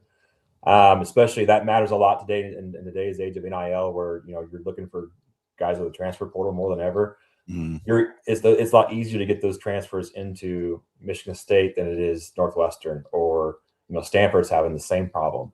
Some of these higher end, more academic prestigious schools struggle with that because you're not going to be able to get the pick of the litter in the transfer portal as you hope. I mean, it just that's how their academic setup is with those programs. So I would give a slight edge still to Michigan State, but it's not by much, honestly. Looking at schools like Notre Dame and Coach Freeman has had to retool a little bit of that staff, and he's got arguably the best quarterback in the country coming back. At least for my money, I'd take CJ Carr over almost just about anybody, certainly Arch. But having said that, that secondary is going to be elite. The portal is the portal for them, right? They seem to be more malleable, maybe with some of their admission standards, maybe working more closely with administration, closer to Lou Holtz than I guess Jerry Faust. Still pretty dangerous, Adam, as you see where Notre Dame sits on that perch firmly in everybody's preseason top 5. Yeah, I mean Notre Dame, they're as long as Freeman's there and he is able to keep the key pieces of the staff in place, namely, Mike Denbrook at the offensive coordinator, they're going to be a problem. I mean, it's just he's that type of coach where the only way you're going to get Notre Dame off that perch is if somebody pulls Freeman from that job. So because just the type of and I hate this word as much as anybody else does, but the type of culture that he's cultivated there in South Bend, it's sustainable. I mean, it's one that fits that program's identity. And Notre Dame, as long as Freeman's there, they're going to be probably a fixture in the playoff as long as he can keep his offensive coordinator there and happy. Adam, I'm going to take you out of the Big Ten here for a second. Notre Dame was out of the Big Ten. I mean, kind of. There's kind of a spiritual Big Ten member. Come on over. We heard some comments from Nick Saban a week or two ago that we played on the show about how he was sort of defending Kalen DeBoer and the job that's been done and trying to get the fans off his back a little bit there. When you're looking at what Alabama is as a program, what they've been historically, obviously there was going to be some drop off from Saban to anyone else on the planet. How have you guys evaluated the job that Kalen DeBoer's done so far? Like, is Saban right? Has he been better than people give him credit for, or is the job he's doing, considering the talent they bring in, a little subpar? He's right on. I mean, he's not phenomenal, but he's probably got like doing a B grade job, right? Not phenomenal, but better than average, right? And people forget Alabama as a program. There was Bear Bryant, right? There was Gene Stallings, right? And then there was a fairly large gap in there. A bunch of other dudes. Yeah, a bunch of other dudes. And then Nick Saban. Alabama hasn't been the juggernaut of college football year in and year out like people have made them out to be since the Saban era. Okay. I think, Kalen DeBoer came in there and he had to do things his way and be Kalen DeBoer, not try to be Nick Saban. I think that's what this kind of adjustment period for them is is like. Kalen DeBoer is still one of our top 8 coaches. They would be foolish to get rid of that guy because anybody coming in after Saban was going to take a step down in production. It was unsustainable. I think honestly, some of the reason that Saban stepped down is he didn't think he could keep that level of the sustainability up in the NIL era. So I think he stepped down for that reason. So not even Saban could keep that same level of success in the program. So people need to kind of take a step back. Yes, it was super frustrating for that fan base where they've been at for the last couple of years, right? But this is year 3. Give him a chance. Let him keep doing things his way. He's made a few good staff adjustments that we really like. Let him get some more of his players in there and kind of get his feet underneath him before you try to pull the rug and put more pressure on them than there needs to be. Alabama's not any different than any of these other programs in the Power 2 right now. It's a battle week in and week out, and you're not going to go undefeated. I mean, what Indiana did, that was okay. That's mythical, all right. Especially at Indiana. Typically, we're not going to see teams go undefeated wire to wire anymore in college football. That's just really is it's not set up that way anymore. Too many games, too much grind. Your national champion most likely is going to have 1, maybe 2 losses. So people need to realize that and stop expecting him to go undefeated. As long as he is able to get in the playoff or is in playoff contention, leave him alone. He's a good coach. He's going to figure out. If you get rid of that guy at Alabama, the thing I'm saying is, who are you hiring there that has a better risk assessment than what Kalen DeBoer did? Okay, it's tough. That list is very, very short. And if you run off a guy with as much respect as Kalen DeBoer has in the industry, that starts to leak in the coach's mind is how much do I really want this job? If they're going to run a guy like that off, because he didn't succeed in after year 2, what are we doing?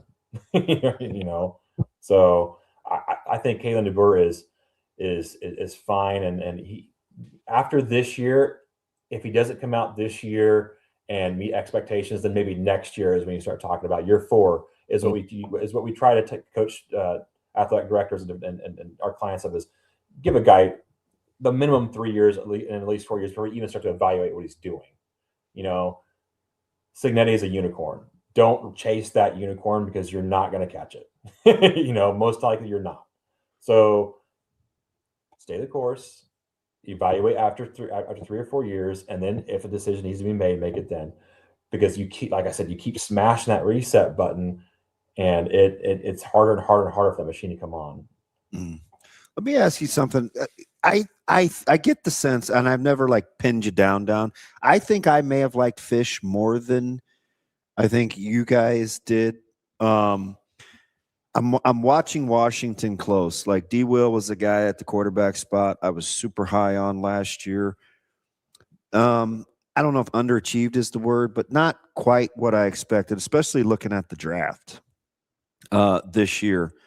But they are going to be good up front along the O-line. I can't quantify wanting to leave a school and then coming back to a school. I don't know what that's like. He's had a couple of quiet coaching changes too, especially at the OC and quarterback spot. What do we think? And I just watched him on the spring game, so I don't want to make any stark comps, but I'm just okay on Washington now. How careful should I be? I'm right there. I'm not far from where you're at. I do think that now numbers have them as a 9-win team. Okay, so numbers have them, and I think their win total is 7.5 too. So that over may be looking all right. Yeah, it's not far off. Yeah. Numbers have them as a 9-win team. Let me double check that real fast so that I'm not leading you astray there. But they the thing you have to worry about with Washington, and they are not. It does have as a 9-win team. Okay. So thing you have to worry about with Washington is the locker room, right? Because this is gonna be a good test for the NIL era. Is what happens when a guy basically gets caught with his hand in the cookie jar, right? And now he's got to go back in with his teammates and look them in the eye and say, lack of better words, I'd pull a Russell Wilson, let's ride, you know. Like, and is he all the sudden all the way back in? Play well. Like, whether they believe him or not, is he all of a sudden all the way back in? Yeah, you're right. You're right. I mean, they forced him to stay. I mean, I just don't. I've been around athletics long enough, maybe not at the college level, but even just at the high school and the kids level. Yeah. You force a kid to do something he doesn't necessarily excited about doing, his A game isn't necessarily what you're going to be getting a lot of the time. It just isn't. It's, there's going to be a lot of going through the motions, and it's a rough conference. It's a rough game to be going through the motions. So that would be what did you make of the Doherty situation? Excuse me, say that again. What'd you make of the Doherty situation offensively and the quarterback's coach? So that was a little strange. I don't really know exactly what happened there. Because that was February. That's pretty late. Mm-hmm. Yeah. I mean, so Fish is going to be calling his own plays, which is fine.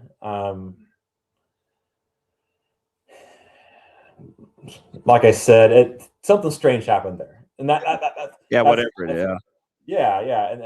why I say I worry more about the locker room, the environment of that locker room in general at all levels than anything else at Washington right now. I wonder if that was to help the Williams situation, or maybe the problem with the Williams situation. I don't know. Yeah, and you don't think that there were maybe other players in that room and in that locker room that actually liked Doherty. So if that was the problem, and that's kind of what I was alluding to, DB, is there was something weird going on there. Yeah. Then that just causes more division. Right. It's like that's not a way to go into the season. It just They're isn't. interesting because I think we talk about them like they may be the anti-Wisconsin. Like, for some reason, I think Wisconsin may be better than we think. And people are pretty high on Washington. I'm like, I don't know, but nobody's high on Wisconsin. And I don't know, man. Wisconsin's kind of scary to me.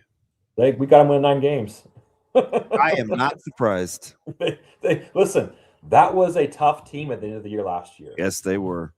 And I like it. So do I. That's another guy that, listen, I understand they're really, really upset. And he did blunder the first few hires on his staff, okay? Mm-hmm. You can't bring the air raid to Madison. You just can't do it. Phil Longo's a good offensive coordinator, but not Madison. That was a weird fit. Never was going to work. We told anybody that would listen that, hey, this isn't going to work. Phil Longo's great south of the Mason-Dixon. I wouldn't put him, up north where it's a little harder to do what he likes to do. I think Fickle is finally coming around to his senses and being like, hey, listen, I'm going to do what got me this job in the first place. I'm going to play grimy football. I'm going to get physical. I'm going to, get the type of players I want to get in here. They started doing that at the end of last year. The last 4 games of the year, they were a really tough team, and we expect them to take a big step forward this year. Hopefully, it saves his job. I get that this is a little bit out of the scope, but not going to read into athletic directors just all of a sudden leaving after alleged new commitments fiscally and kind of getting a made-up job with the Big Ten. Yeah, that was head scratching as well. Like I said, there's a lot going on behind the scenes that I don't think we can even I think we can imagine it because we're Nebraska fans and we've been there. Yeah. But I don't know. It's kind of an icky situation all around up there. I wouldn't want to be in Luke Fickle's shoes, but like I said, he's going to have a much more improved team this year. That's our guy, Adam McClintock, Matrix Analytical. Adam, appreciate the time as always. Great stuff. We'll talk again soon. Thanks, Adam. Hey, guys. Have a good one. That is Adam McClintock from Matrix Analytical. We're going to take a quick break here. We will be right back. We've got Brian Edwards coming up. from Major Wagers. See if he's got any feelings about the big UFC weekend. About the UFC. Maybe see if he's got any association plays that he'd like to give us. We'll see what he's got going on. You know, sometimes in these promotions, like it's fake bad blood. Yeah. Actual bad blood. Strickland and Chiamev. This is not fake. Real bad blood. Dude, it's pretty personal. That's DB. I'm Ravi Lulla. We'll be right back. More Hurrdat Sports Live.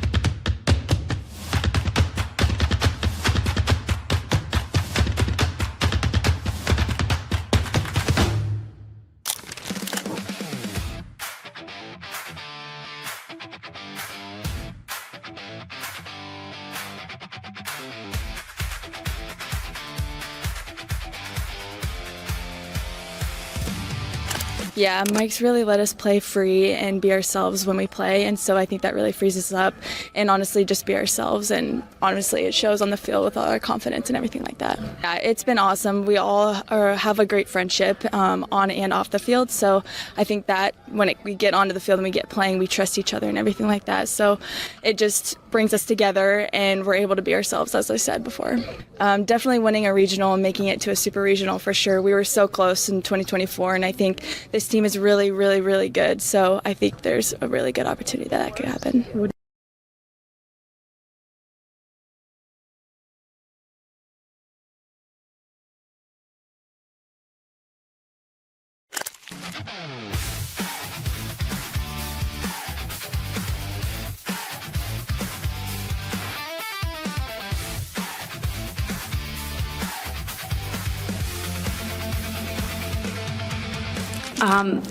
I think that, you know, what I've learned about this team is that they do believe. And I also knew from last year that belief is really real. And, you know, we tend to, you know, there's a quote that says we rise to the level of our training, right? Or we fall to the level of our preparation, however you want to talk about it. I think the same holds true for belief. I think whatever our fundamental belief is in our own talent, our own preparation, our team talent, our team preparation really holds true all times a year, but especially as you go into this time of year, because there's a lot of hay that's already been put in the barn. And so, you know, a lot of things in front of us are dependent on what we've done to get here at this point. And belief has been a big part of that. You know, we've talked a lot this year about our self-talk, that our self-talk is kind of a superpower or it can be detrimental. So we touch base on that a lot, but our self-talk builds into what our belief system is too about ourselves and our team.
listening to Hurrdat Sports Live. Welcome back, Hurrdat Sports Live. That's DB. I'm Ravi Lulla here at Hurrdat Sports HQ, reminding you, give our friends over at Next Gen Male Medical a call. Make sure you're supporting the people that support us, and in order to help you support them, talk to Nick. We're going to give you guys a free consultation if you tell them that Hurrdat Sports Live sent you, or you can say DB sent you, you can say I sent you, whatever. Just let them know where you're coming from. Pick DB. Yeah, maybe we'll have There's no real incentive to pick me, though. No, so maybe we'll have a little competition, though, because you don't need really an incentive to be competitive. No, that's true. Like that much is true. It's cold outside, but I'm going to be be competitive. I'm not going to close that window just because I don't want to. I'm going right after this. Are you?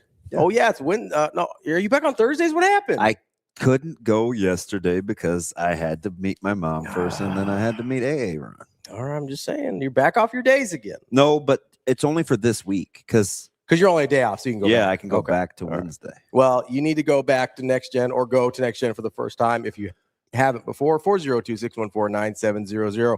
Tell them we sent you. Get yourself a free consultation and get set up so you can feel your best the way DB and I are starting to feel. And I just walked.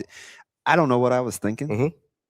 I think I was just happy that everybody was there at the staff. And I just walked into the room and they're like, "What are you doing? Hey, where you going, bud?" No. And of course, Danielle, what do you think you are?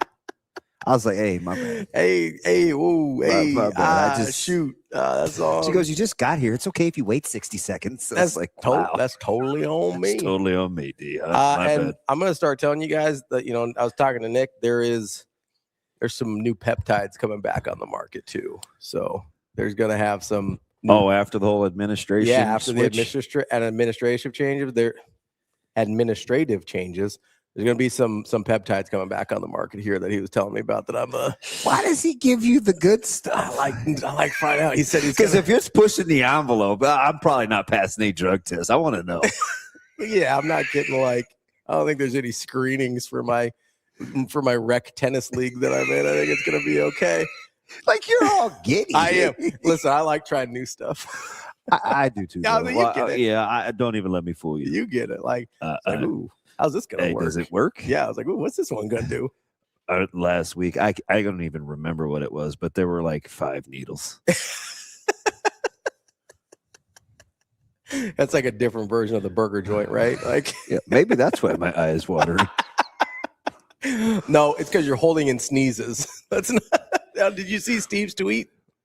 No. Oh yeah, go look at his tweet. You've got some side effects, I think, already. What did he do? We'll give him a call, 402-614-9700. Bruin Steve? Yeah, we've got our guy Brian Edwards joining us now from Major Wager. B, what's going on, buddy? How we doing? Good morning, fellas. What's happening? I'm good, B. How we doing? I just want to know who you guys got in UFC 328 this week. I told you. I texted him, Ravi, at like 5 a.m. And I screenshot him. I was like, he got the dub. I woke up to that text. I don't know why I sent it then, except for that's when it was happening. No, you didn't wake me up. When I woke up, I looked at my phone and I saw the winners, and it didn't matter if you were looking me up. It didn't matter anything. I was just happy. Yeah, he's he follows patterns. It's just do I already suspect he doesn't have anything for this week yet? No, but I'll ask him. He's really good at stuff like that. Like, we'll just text it to me later. I got you. So, tell me about this bad blood we got. With which man? Chimaev and Strickland. Yeah, it's real. Okay, so they were training partners like 5 or 6 years ago, and Strickland, would train with Chimaev, but he was training with another guy from Chechnya, and he made a joke to the guy, something of like, I thought you were from Chechnya, and I thought, because he was used to grappling with Chimaev, he's like, I thought you'd be a lot better. Okay, so then the next thing Strickland knows, a couple hours later, Chimaev's threatening him on text, saying, because I guess it got misinterpreted the way he said it, as if he was saying something bad about people from Chechnya or what have you. So then Strickland says, whatever, I don't know what you're talking about, but if you want to, I'll meet you at this place at 5:00 or whatever. Strickland said he showed up. Chimaev didn't. Chimaev texted, okay, it was a misunderstanding, and they've hated each other ever since. And when Strickland won his last fight, Cormier was like, who do you want next? And he goes, I want that Chechen, and a word I can't say on the air. Yeah. So, you could. We would just think differently of you. You're not going to get in trouble. You want me to spell it? Yeah. WHORE. Yeah. Oh, you could definitely say that. Okay. I call Ravi a whore all the time. Okay. He goes, I want that Chechen whore. Yeah, it's not because of his exploits. It's because he is kind of like a shill of his own. He likes him, so he whores himself out. I like me. He likes him some him. He likes himself some. I love me. Oh, T.O. I love me some me. So there's like a couple of these bad blood ones that I think are absolutely legit, and this is like in the top 3 for me. Habib Connor, obviously. That's probably one. Masvidal, and it's just because I know him, but what's my guy? Masvidal and Colby? No. Masvidal and Usman. Usman, Kamaru does not. It got a little racial, and that's how Kamaru is. Like, wasn't that more Colby and Usman? Yeah, but Kobe. But both. Kobe does that with everybody, so right. It's hard to distinguish. The Masvidal thing bothered Usman quite a bit. And then what other one am I missing? Nate Connor? No. What do you think about John Jones and Cormier? John Jones and Cormier, yes. What do you think of that's pretty legit. That's very legit. Daniel, last year, he didn't want to say his name. He kept him out of the top rankings. But the last couple of sit-downs, Cormier's been much better about John Jones. Yeah, I mean, he's accepted that he's the lesser fighter, and there's no shame in that because everybody's the lesser fighter than Jones. You know what? I don't even think that's hyperbole because it's not. Dana has said on numerous occasions, 2 guys in a room, I don't care who it is in the world, John, bet on John Jones. Is coming out. Yeah. Can I ask a question here, guys? But he thinks John Jones has something in him, that it's not quite serial killer-esque, but he thinks is off. You know what I mean? Where he's those looks that he gives you aren't normal or how normal people think. Did you see when he was arrested in Vegas and he was in handcuffs and he literally hit his headbutted his own car? Yeah. Yeah, something's off when you do that. Something's real off, bro. Yeah. Something's bad off. His brother said growing apparently his pain threshold is through the roof. Well, he had 2 older brothers played in the NFL and used to beat up on him every day. He said it's through the roof. They haven't seen anything like it. Yep. I mean, he didn't tap to the Vitor armbar, and he fought through the dislocated toe against Chael. Yeah. Yeah. So, is there?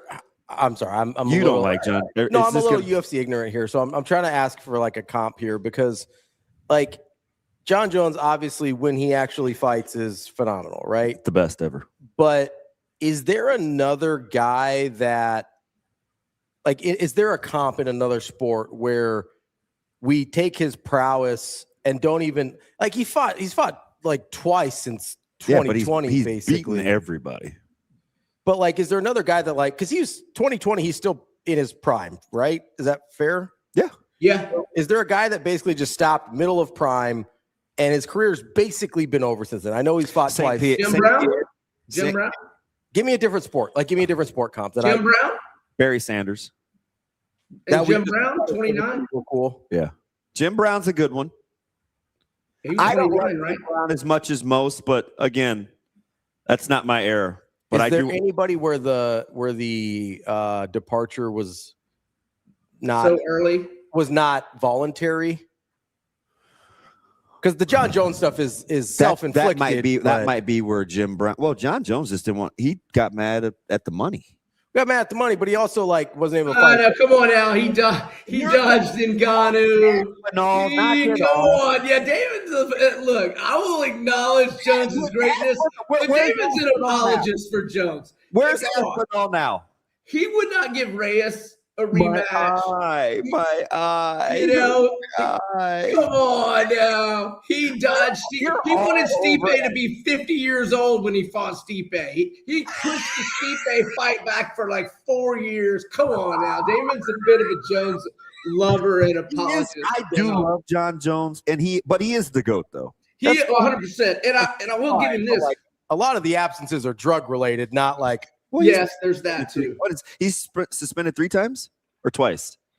Twice for sure. Well, I think 1 was coke and 2 were roids, right? Yeah. Which is not like better. Yeah, I mean, the opponent would rather you do coke.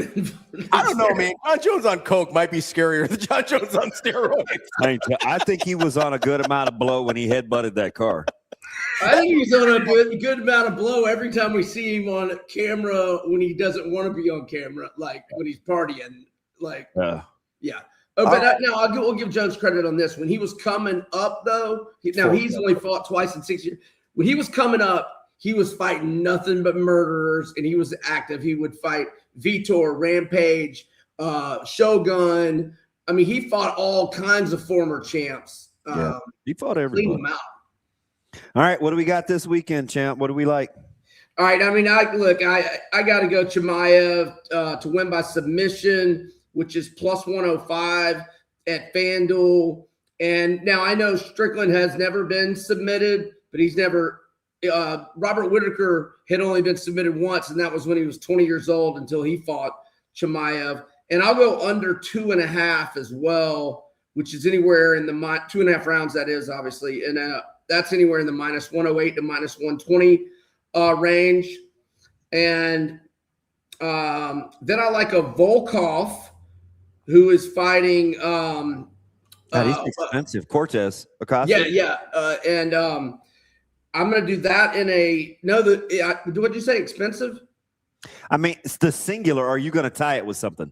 I'm going to tie it with something. But yeah, it has gone down, though. It was like minus 180, and now it's minus 156. But I'm going to tie it with Brady minus 156. Let me mention Volkov, 5-1 in his last 6. The only loss, a split decision to Gane. A lot of people thought he won that fight.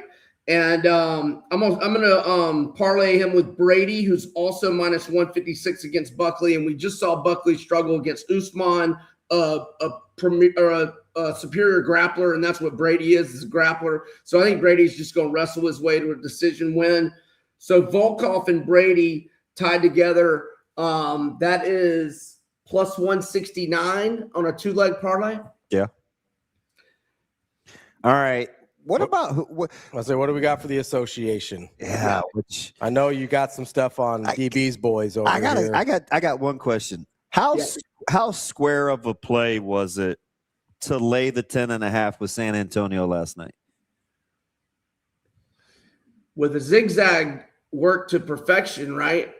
And what was the other result last night? Yeah, the Sixers didn't cover, and then they covered, and then San Antonio lost outright, and then they covered. So zigzag worked at the exact same line too.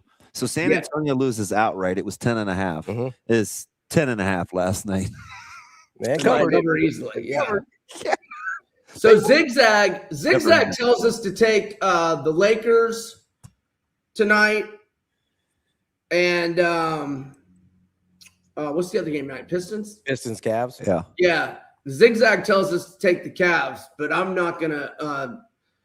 I'm not against the Lakers, but I'm gonna do the team total under for the Lakers, under 96.5 or 97. So they've played OKC 5 times this year. They've scored 90, 87, 96. The only outliers 110 and 92. So 96 or fewer in 4 of the 5. 92 or fewer in 3 of the 5, and Luka played in 2 of those games. So I'm going to go under team total Lakers under 96.5 or 97. And then I did Pistons -3, and I did under 216. And the under 216. So they've faced each other 5 times this year. Unders 4-1 and 8-2 in the last 10, going back to last year between these two teams. They had 212 in game 1. The unders 49-41 for the Pistons, who have had 213 combined or fewer in 6 of their 8 postseason games. And then I did Pistons -3. Cavs have just been garbage on the road in the playoffs so far. Over, right? Yeah. Over. I'm just going to give you a little bit of advice here, B, before we go. Don't zigzag on the Lakers against OKC. Right, you're probably right. Yeah, just leave that one alone. You're probably right. That's why he and I never. That's why we cannot get along. That wasn't even necessary. I'm just trying to help like our guy here because I know the zigzag method's been working for you, but like that's maybe a gentleman's sweep at best. Oh my God. I don't even think that. I think it's a non-gentleman broom treatment. Wow. Sorry. I mean, you don't have Luka, Damon. You don't have Luka, so don't even feel And now he doesn't know when he's going to be back. We're starting to talk. That's fine. That's a didn't even buy me dinner sweep is what that one is. I think that one might be. Let me ask you something real quick, B. Yeah. Do you like Bo Nickel? I don't have a strong opinion either way. I'm interested to see how he does once he gets a good opponent like he had in Rainier and lost. Okay. Because, I mean, he's going to be 3-1 at the White House. Yeah, I mean, they don't give him anybody any good. Yeah, I know. Why? I'm not going to say he's protected, but you just think they want it to be just so he doesn't burn out too fast with such a heavy wrestling background after what happened? What's his buckets? That would seem like the strategy, you know. Okay. Because he's a heck of a draw. Yeah. He is. All right, B. Appreciate the time as always. And remember, never zigzag the Lakers. And what do you got? Damon, remember to send me your voice pics. I'm on it. I just sent him a message. All right, B. We'll talk to you later, buddy. All right, thanks, guys. See ya. Thanks, Big. That is Brian Edwards from Major Wager. Coming up next, we got Krista Wood, the head softball coach at Creighton, as we get softball postseason going. They've had a great year at Creighton as well. We'll talk a little softball coming up next. That's DBM Ravi Lulla. Let's Hurrdat Sports Live.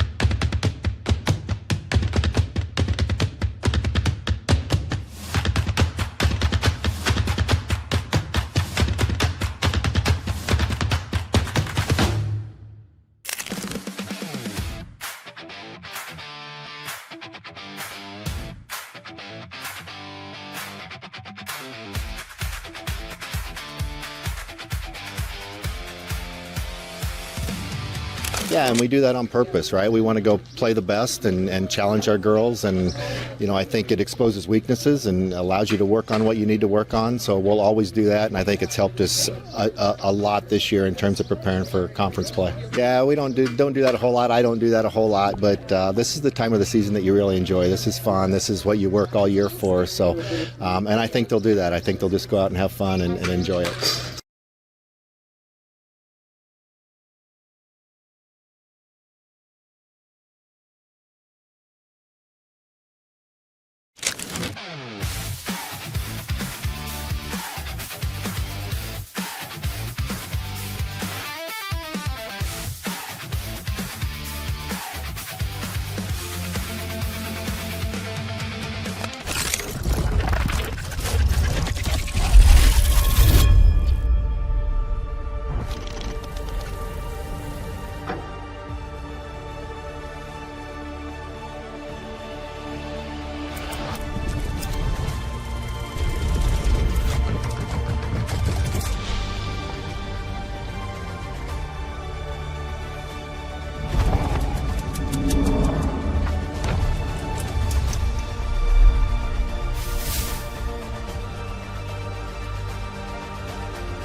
Yeah, it really sets me up for success just because I have felt that pressure and I have been in it. And with our team being so experienced and old, it also, I feel like a lot of the girls feel the same way. Yeah, like I said, I feel like we're all just such good friends, and that goes such a long way. And we're all very similar mindset. We have the winning mentality. Oh, extremely. It shows that we can compete with anyone, and we can step on the field with an SEC team, and we can compete with them too.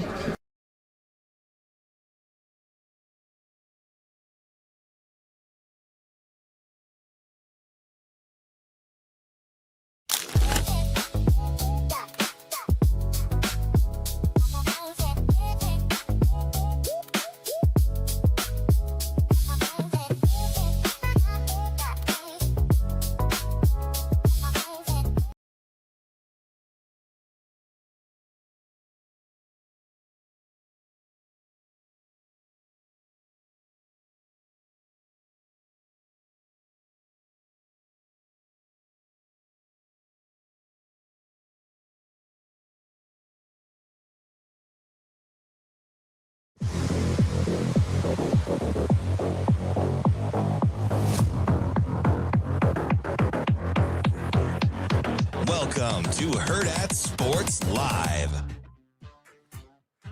Welcome back, Hurrdat Sports Live. That's DB. I'm Ravi Lulla here at Hurrdat Sports HQ, presented by Next Gen Mayo Medical. We are joined now by Krista Wood, the head softball coach at Creighton. Coach, how are we doing this morning? Doing good. We're getting ready for our game today. We're super pumped. We're excited to be here.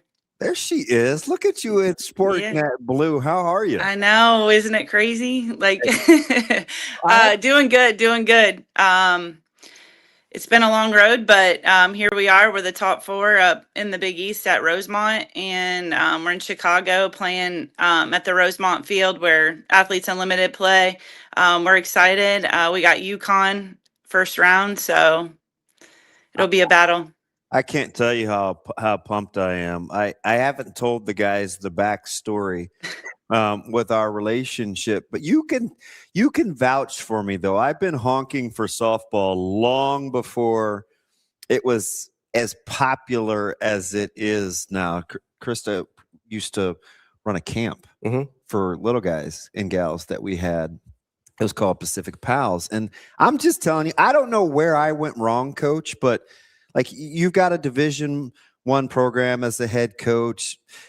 Jake Peets in Lincoln is an offensive coordinator for the Seahawks. Garth Glissman is like a development director for the SEC.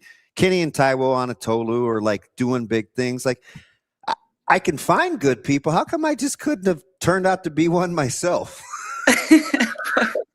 Shoot. We had a blast working those camps. Those camps are so much fun. You could see right away, and you were kind of overseeing. Well, you had your staff, which were your peers. Yeah.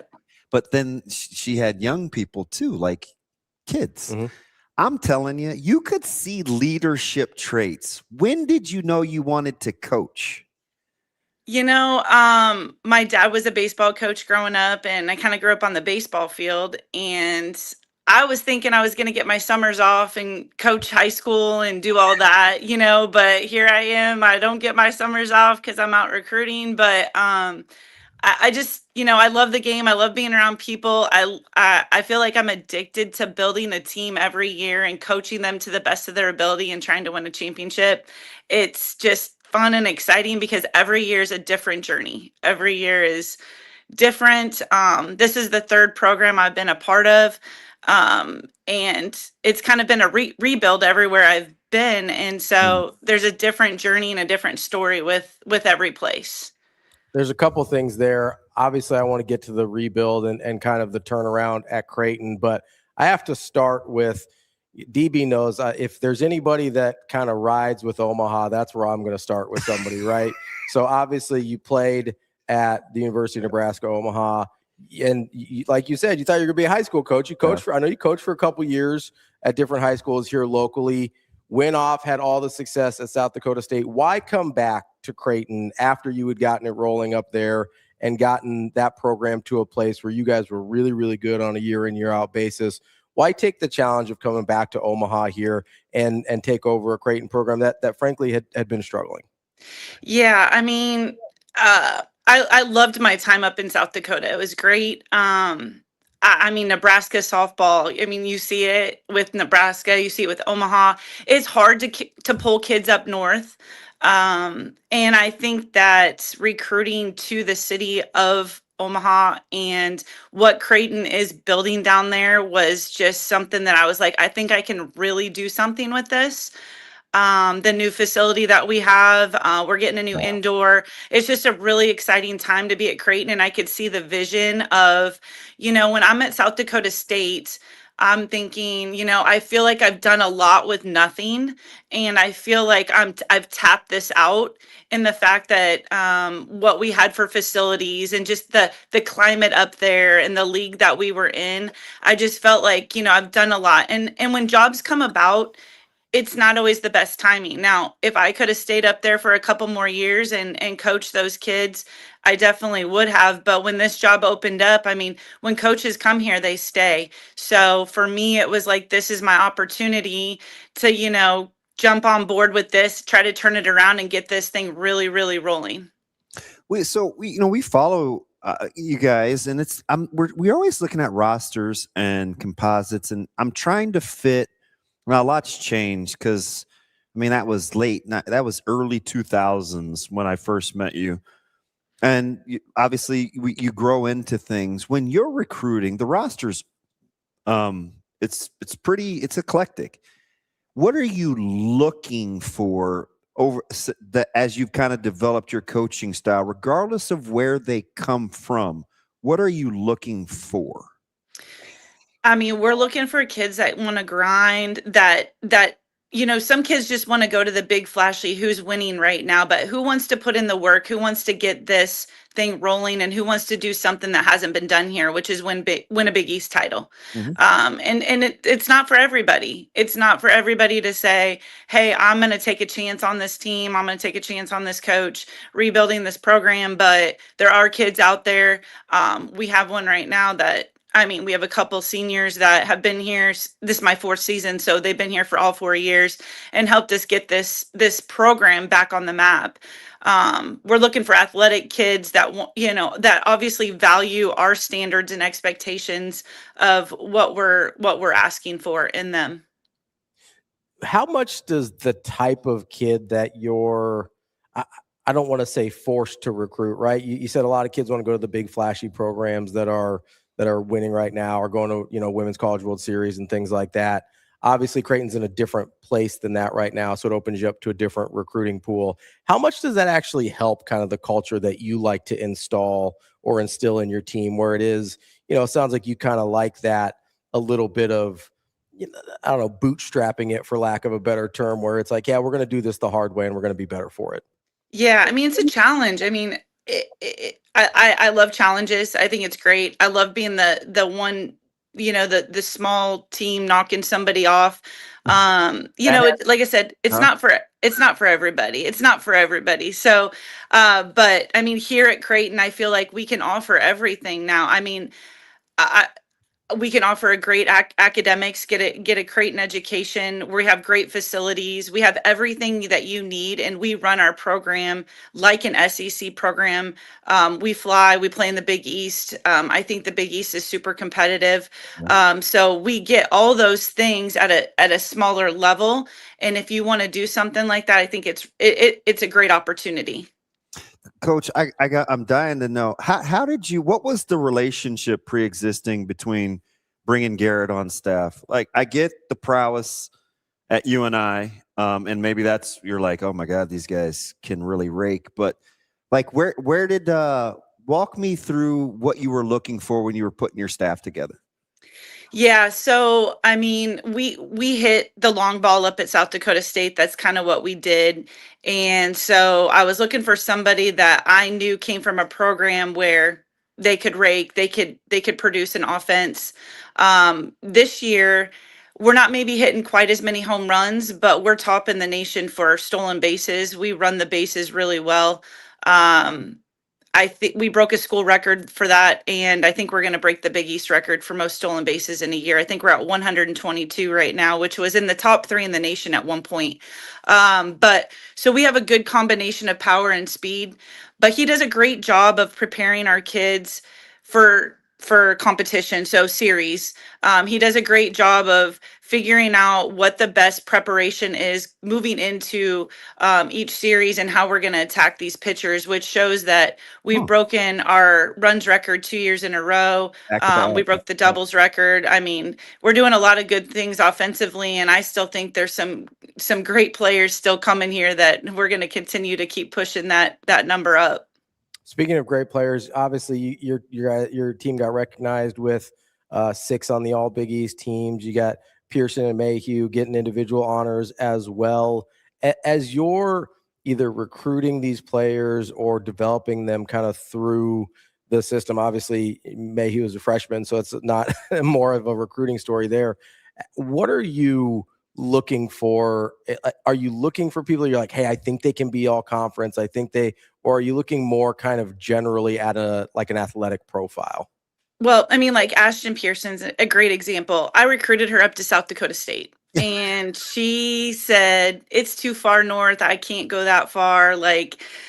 But she's a little undersized, but man, she can play. And she's the 3-time defensive player of the year. She's a junior, and she's the first freshman to ever get it in the Big East. And so she was my first call when I got the Creighton job. I said, hey, I'm closer now than I was, and she still hadn't committed. So I said, Creighton's 3 hours closer than South Dakota State was. And, she was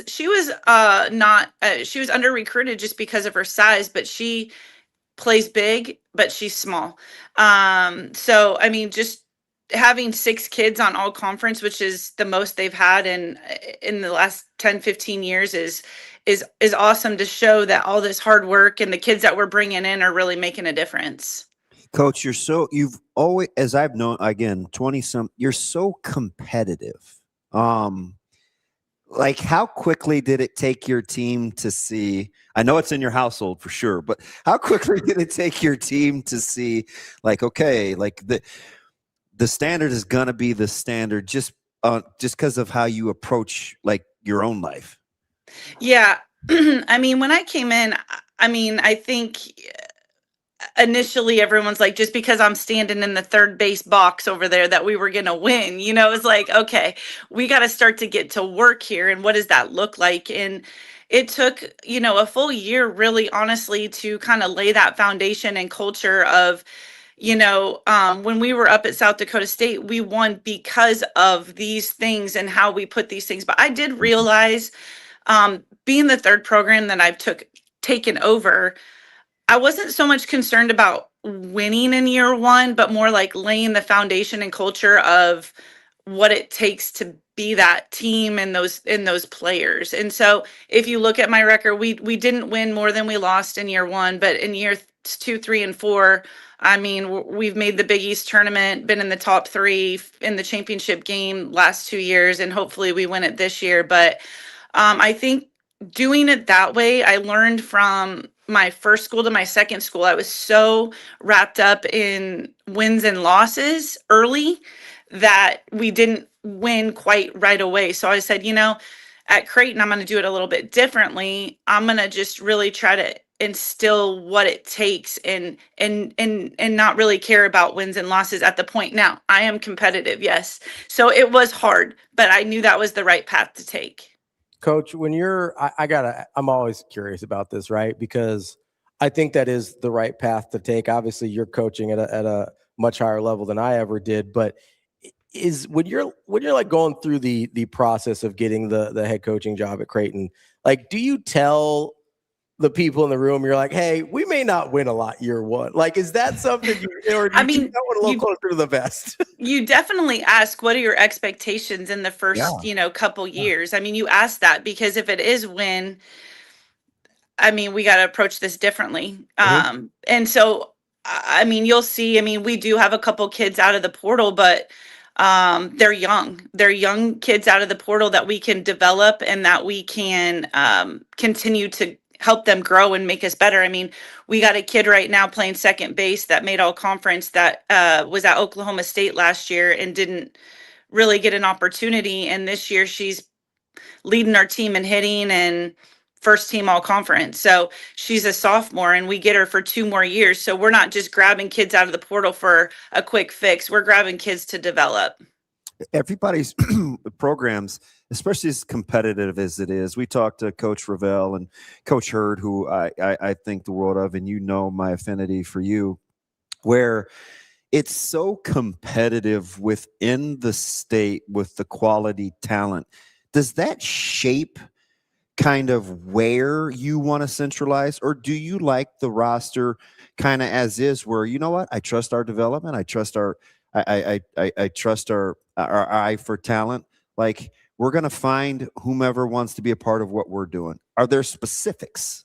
I mean, I'll be honest, it is a tough time right now. Obviously, I want to get the best kids out of the state of Nebraska, like, period. I want to keep them in the state. I want them to be at Creighton. And it is a very tough time to be Creighton with the momentum of Nebraska and the momentum of Omaha the last 2 years, and with Jordy Ball at Nebraska and what they're doing, which is awesome because the state of Nebraska softball is elite right now. So with that being said, I feel like we're building behind the scenes a little bit, which I'm totally fine with.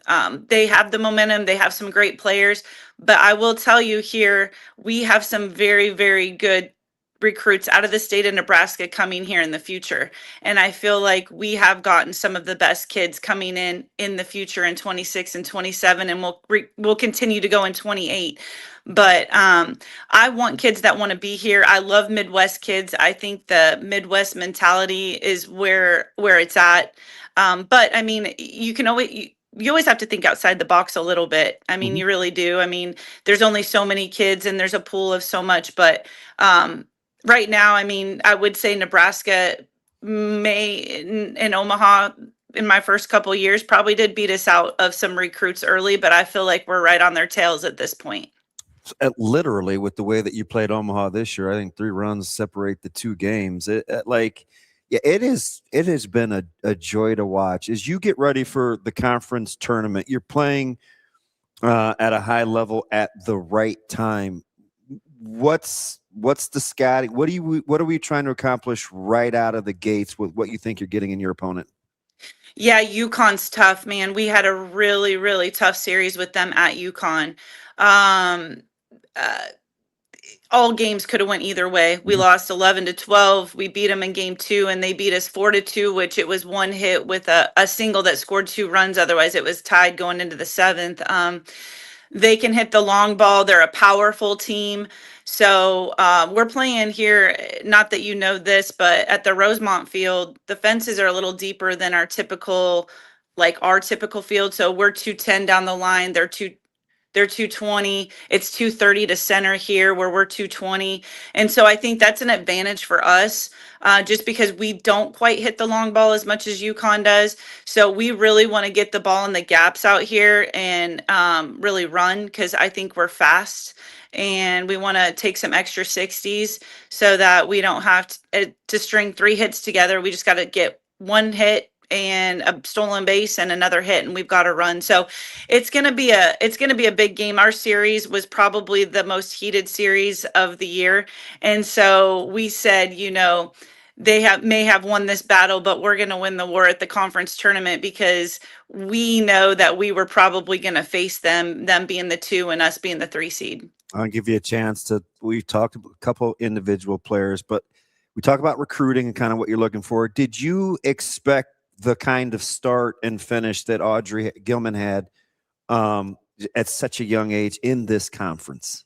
Freshmen are tough. There's a lot. It's like, how do you learn? And I kind of thought about myself a little bit. My freshman year, I started off a little rough. I mean, coach was out there telling me, you're better than that. Like, let's go.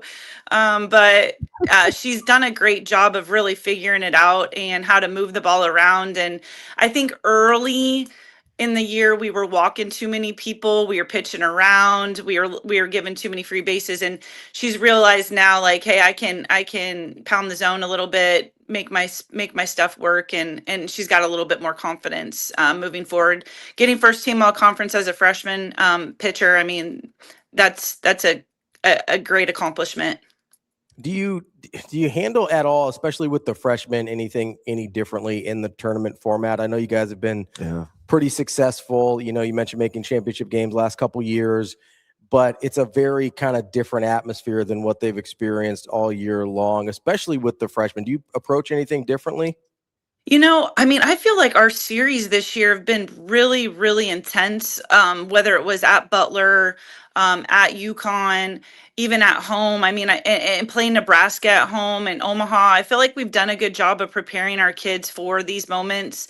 So I think we're ready, and I think our upperclassmen have done a great job of really trying to help them understand like what this is about and what it's going to look like. So I'm excited for it. I think that we've finished second the last 2 years, and it's a terrible feeling walking off that field. So, I mean, we're going all out this weekend. It's funny. Get you out of here on something light. Maiden name, obviously, Unger. I joke. You said you grew up on a baseball diamond, around a baseball diamond. Dad's baseball coach. Your nephew plays a little baseball. Plays a little baseball down in Lincoln. How much time? Now listen, everybody wants the cool aunt, right? Like, how much time though can you actually take a peek at what Jay Sean's been able to accomplish in an impressive year? I mean, the good thing is he's closing, so our games are over, and I can pull it up, and there he is. So, hey, I'll be honest with you. I've watched more Nebraska anything than I've watched till this year. You know, so I mean, you know, I'm a Maverick at heart. You know, but then so I'm really proud of him. He's called me a lot for just a lot of advice on just the mental game. I mean, being a pitching coach, him being a pitcher, he's done a great job. I mean, just watching him out there, he competes. He really does, and I think he's having a great season. And I mean, our games are over, and then I pull it up, and boom, he's coming in the 8th inning to shut it down. And so even when we played Nebraska at home for softball, our game got over, and I was able to head over to Schwab and watch him close it down, So I still wore my Creighton gear. We took a picture. He's in his Nebraska stuff. I'm in my Creighton stuff. I said, I won't wear the Nebraska stuff, but I will support you in Nebraska baseball. But I'm really proud of him, and they're having a great season. Listen, it is so cool to watch because I do know your competitiveness, and there's a lot of coaching acumen in that house. So I'm like, yeah, oh my gosh, I hope everybody can kind of corral it. I am so proud of what you're doing, man. I'm wishing your young ladies the best. And anytime you have the fluorescent green light, Hurrdat Sports loves Creighton athletics. All right. Well, we'll continue. Hopefully we're at regionals and we can do something again. Otherwise, next season we're back on. Listen, best wishes. And when you're in regionals, count on it. All right. We'll talk to you later. Thank you. Thanks, Coach. Bye. That is head coach Krista Wood from Creighton. I know she's technically from Missouri Valley, but it's like a half-hour radius. We'll grandfather her into the Omaha family. Played here, coaching here. We'll let it happen. You know what's funny about her temperament? Originally, it was a tough call because you have a I can't remember what I called him, or we called him at Pacific Pals, but you had a 1 and a 1A in terms of our communication. Because there were two what we would call leaders. Yeah. And they managed the rest of their staff, which were their peers, but also oversaw 55 kids in 5-week sessions. Yeah. She was not going to not be the head honcho because she wasn't going to go down easy. She wanted that responsibility. Nice. Oh, yeah. She is you hear it, right? Yeah. Everything's ball. Just play ball. Let's go. She's consistent. That program is flipped. Because you're right. I mean, you look back at 2022, and it was right now. It was rough. Yeah, there was a rough patch there for Creighton softball. So she's obviously gotten them kind of back going in the right direction, and hopefully they can take care of business and beautiful Rosemont. And she first got hired. That was back when I was training softball players. Yeah. Yeah. Little complex out in Council Bluffs. Back in the day. Doing showcases out at the Lead Center. Back in the day. Yeah.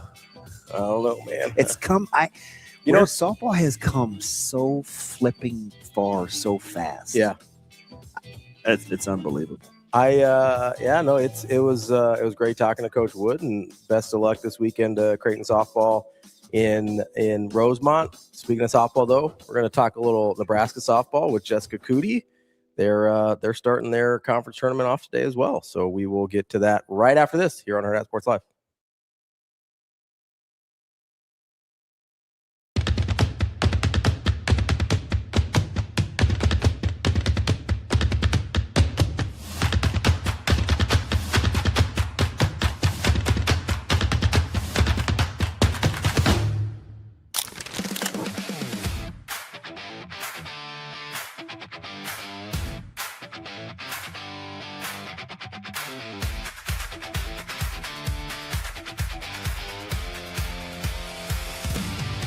Yeah, Mike's really let us play free and be ourselves when we play, and so I think that really frees us up and honestly just be ourselves, and honestly it shows on the field with all our confidence and everything like that. Yeah, it's been awesome. We all have a great friendship on and off the field, so I think that when we get onto the field and we get playing, we trust each other and everything like that, so it just brings us together and we're able to be ourselves, as I said before.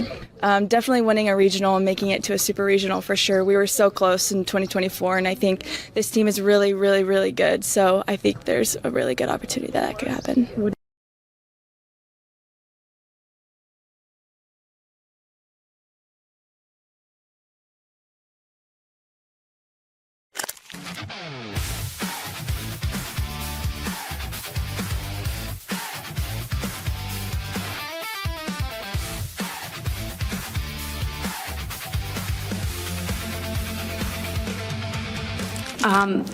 I think that, what I've learned about this team is that they do believe. And I also knew from last year that belief is really real. And, we tend to, there's a quote that says we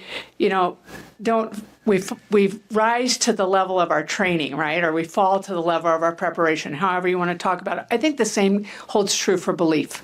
I think whatever our fundamental belief is in our own talent, our own preparation, our team talent, our team preparation really holds true all times of year, but especially as you go into this time of year, because there's a lot of hay that's already been put in the barn.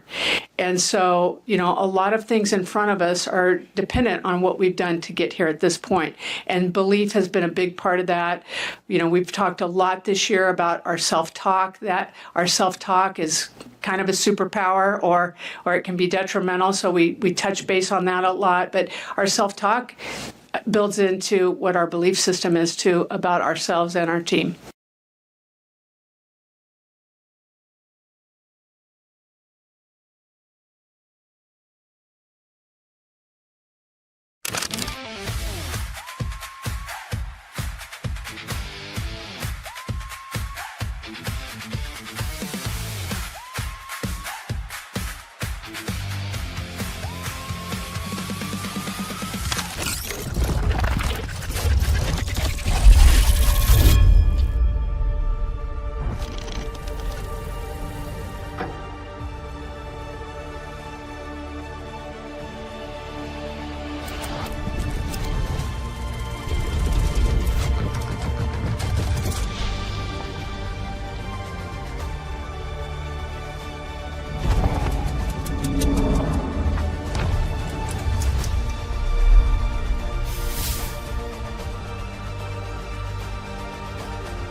You're listening to Hurrdat Sports Live. I think sometimes I don't realize how lucky I am to not only play college softball, but get to do it with my sister. And it's just been the coolest. I mean, for my parents to get to watch it.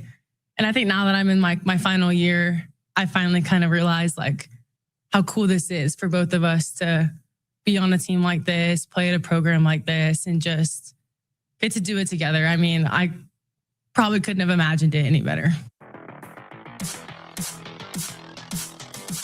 Welcome back, Hurrdat Sports Live. That's DBM Ravi Lulla here at Hurrdat Sports HQ. We are joined now by Jessica COODY from the Husker. Come on. Jiminy I was going to try and give proper attribution and everything, and you couldn't even. You had to get the Oklahoma City nonsense started early, Jess. You know, I had to. As much trash as you've been talking.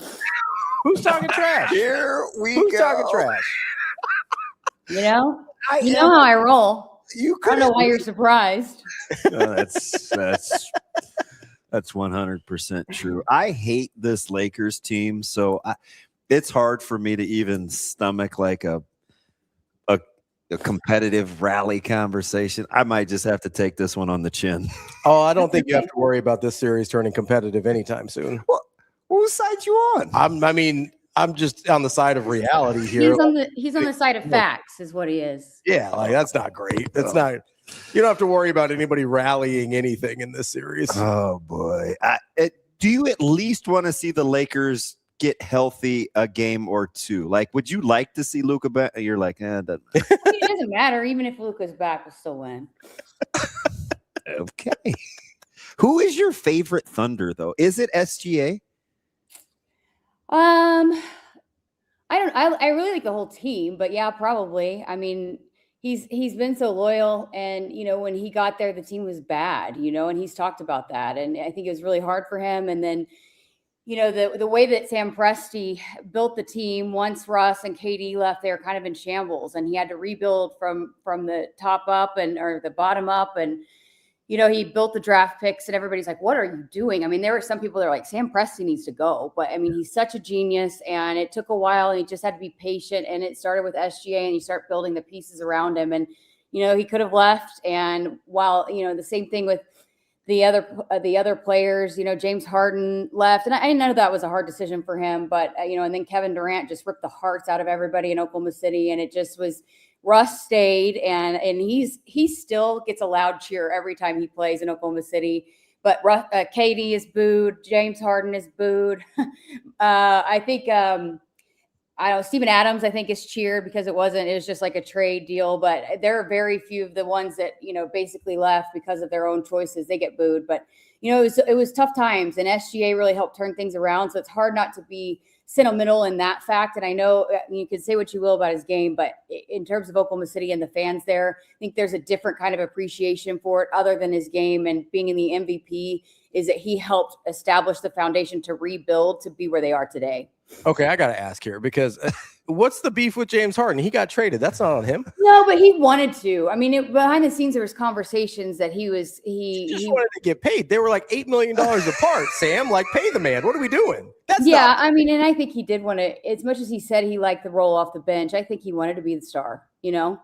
We can agree on the hate for KD, though. Like, we're lockstep. We're just, we're kumbaya on anybody that has to make burner accounts to argue with people that are hating on him.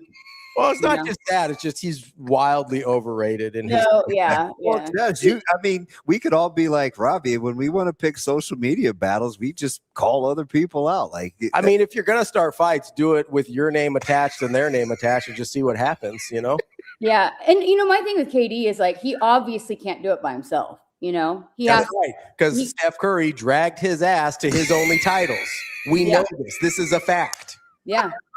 He couldn't do it in OKC, so he ran from it. And then he tried to do it elsewhere. He couldn't do it. So the only place he could do it was Golden State, that was already a title team. That's my issue. Like, okay, if you're going to leave Oklahoma City in a bind at the end of the trade deadline, whatever, go to a team. Don't go to the team that just beats you to win a title like that. Don't get me started. Don't get me started on that. We'll take all the rest of the time. No, it's my favorite because I think the 2022 title for the Warriors was super damning to KD because it's like, not only did we win one before you, we won one after you. We clearly didn't need you. You came along for the ride. You're basically the Robert Parrish of these NBA Finals teams. And I don't mean Boston Robert Parrish. I mean Chicago Robert Parrish when he's just like, hey, MJ, can I get another ring? And they're like, we got you, bud. And now he gets to say tough things on podcasts. Yes. So what are the odds you could, and I know we're like, you guys that are there as the core of the Playfly Network are busy, but what are the odds you could like sneak home and like, I don't know. Like I could get some Lakers gear for a little Austin Reeves love. Like, you think you still got a good in there where you could be like, hey, like I was there before you were like the man. I got this little, I think I still have his number. Oh, look at the humble brag. Yeah, I do. Unless he's changed it, I still have his number. You should be like, hey, I have this little guy that I work with that needs a babysitter. He would really like. I'm not even an autograph guy, but I do think that's pretty cool. Are you torn watching his development as a former Sooner? Or are you just OKC, man, take the L? No, I root for him, except for when he's playing Oklahoma City. Like I love his story, and he believed in himself and told teams don't draft me, because he had great workouts at the Lakers, and he's a great guy. Like I root for all the guys that I covered. That's what, when people ask me who's your NFL team, it's the guys that I covered. So obviously it's Philly right now because there's a lot of Sooners and Huskers on that team.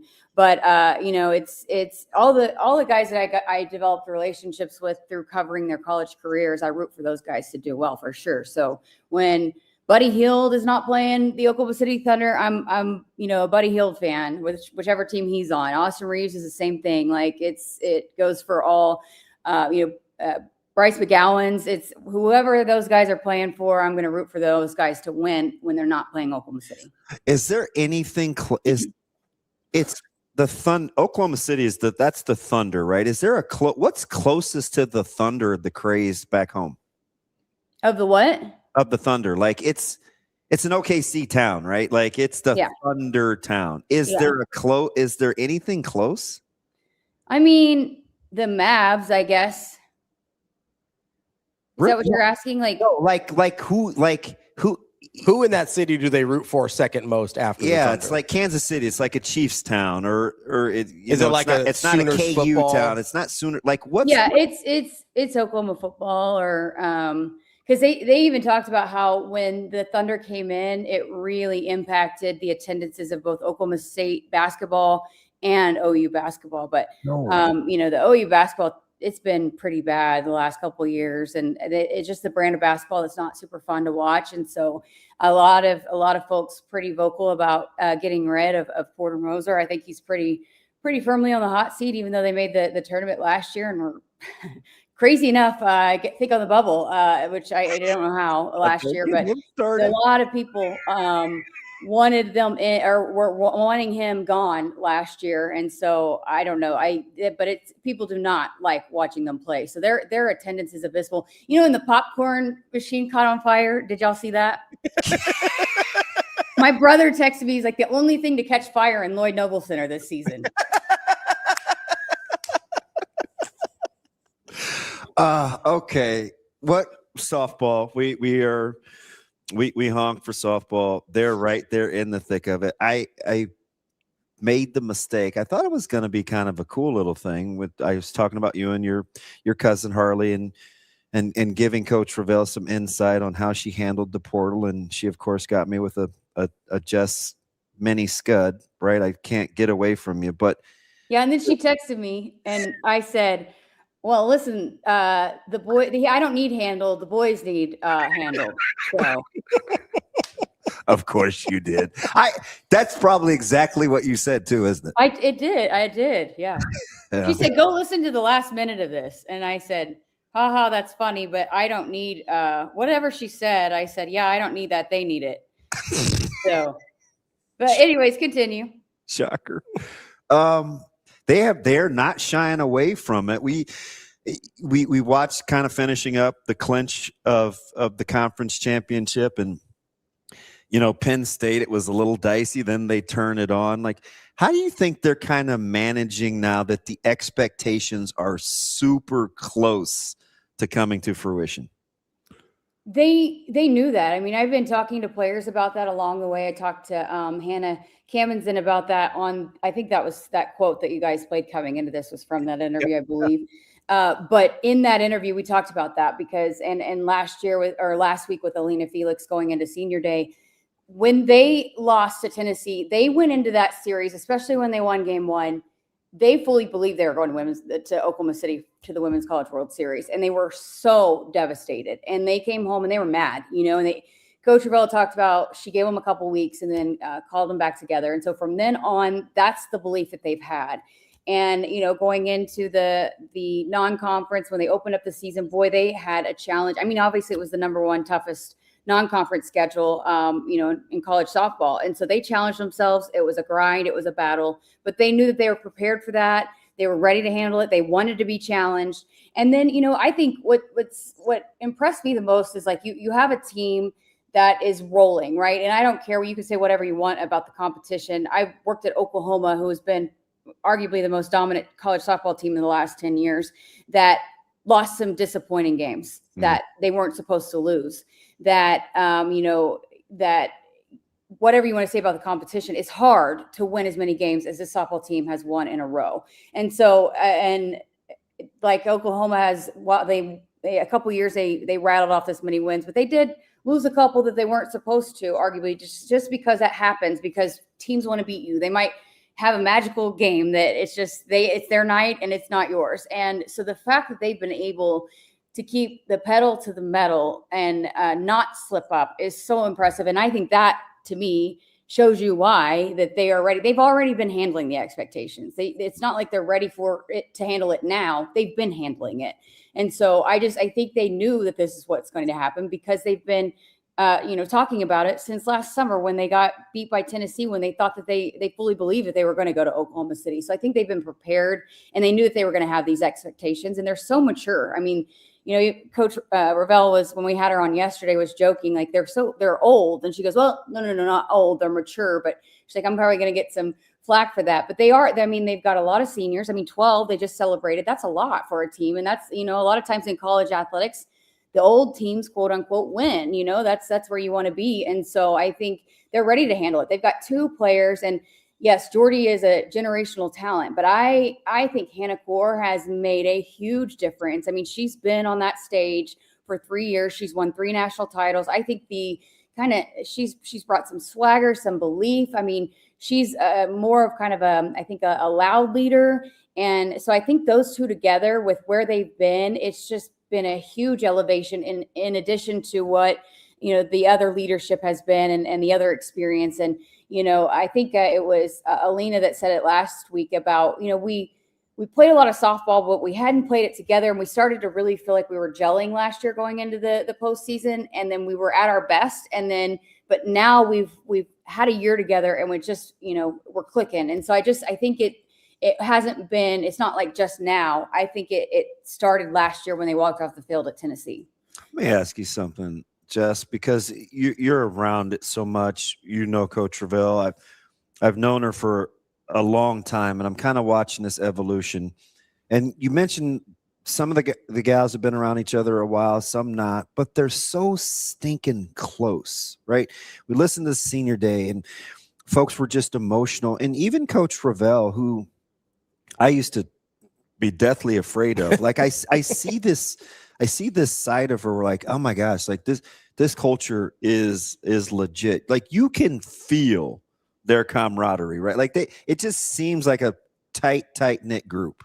Yeah, it's different. And everybody can say that, right? I mean, everybody does. Every team does, how close they are, but it is different with this softball team. And I don't know how you could have ever been scared of Coach Revelle. She's like the nicest person on the planet. Oh man, shoot.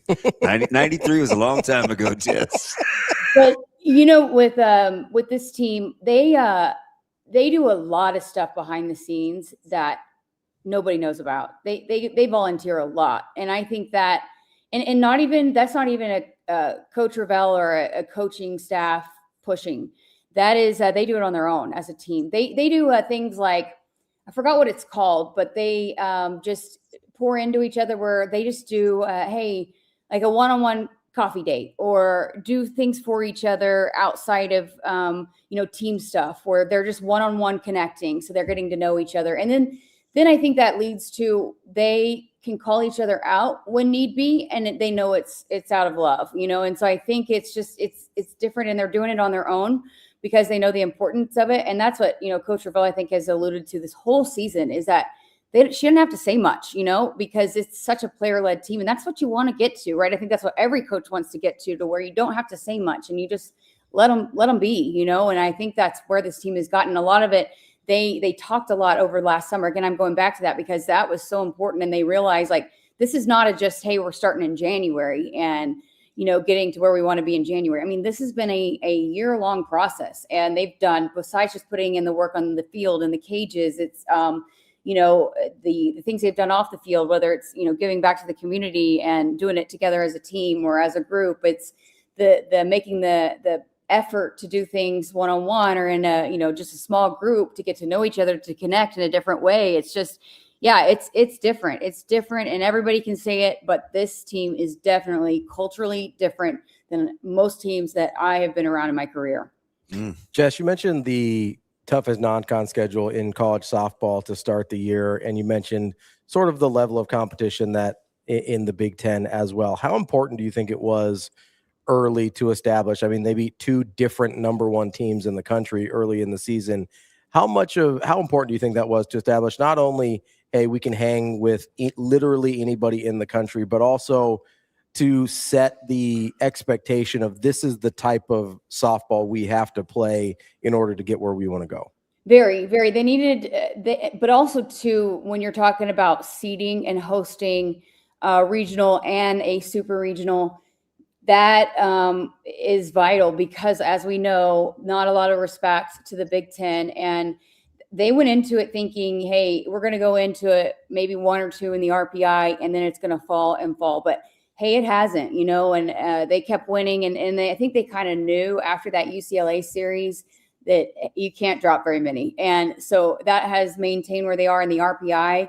And then other teams have slipped up, Tennessee has a bad loss. Texas Tech has a bad loss. Some of the other teams at the top of, the conversation in terms of the top teams and that have the potential to host both regional and super regional, they've slipped up on some games in the midweek and even in series on the weekends, and Nebraska hasn't since that UCLA series. And UCLA is also, one of the top teams in the country. So that was not a bad loss.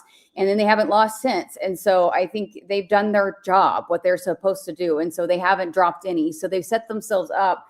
So that's a key point for, when you're talking about the selection committee. And so, they had to do that because they knew what could be the case when they entered Big Ten play, but they haven't dropped it all, which is great. And so that was important to prepare yourselves. I think all of it is, to challenge, to be prepared to play the kind of competition that you're going to play when you get to this postseason. And and then they wanted to set themselves up to be able to host not just regional, but super regional. So I think all of that was important to do that. And they knew that they had the team to be able to do it. I don't think you want to do that if you don't have a team that could handle it, because then you maybe lose confidence, maybe lose too many that you can't recover from, especially going into the Big Ten. So it was a risk, high reward, but it certainly paid off this year, and it's set them up for a lot of good things. Nate and I were talking last week, and again, I think no matter what happens today and tomorrow, they are a top 8 seed.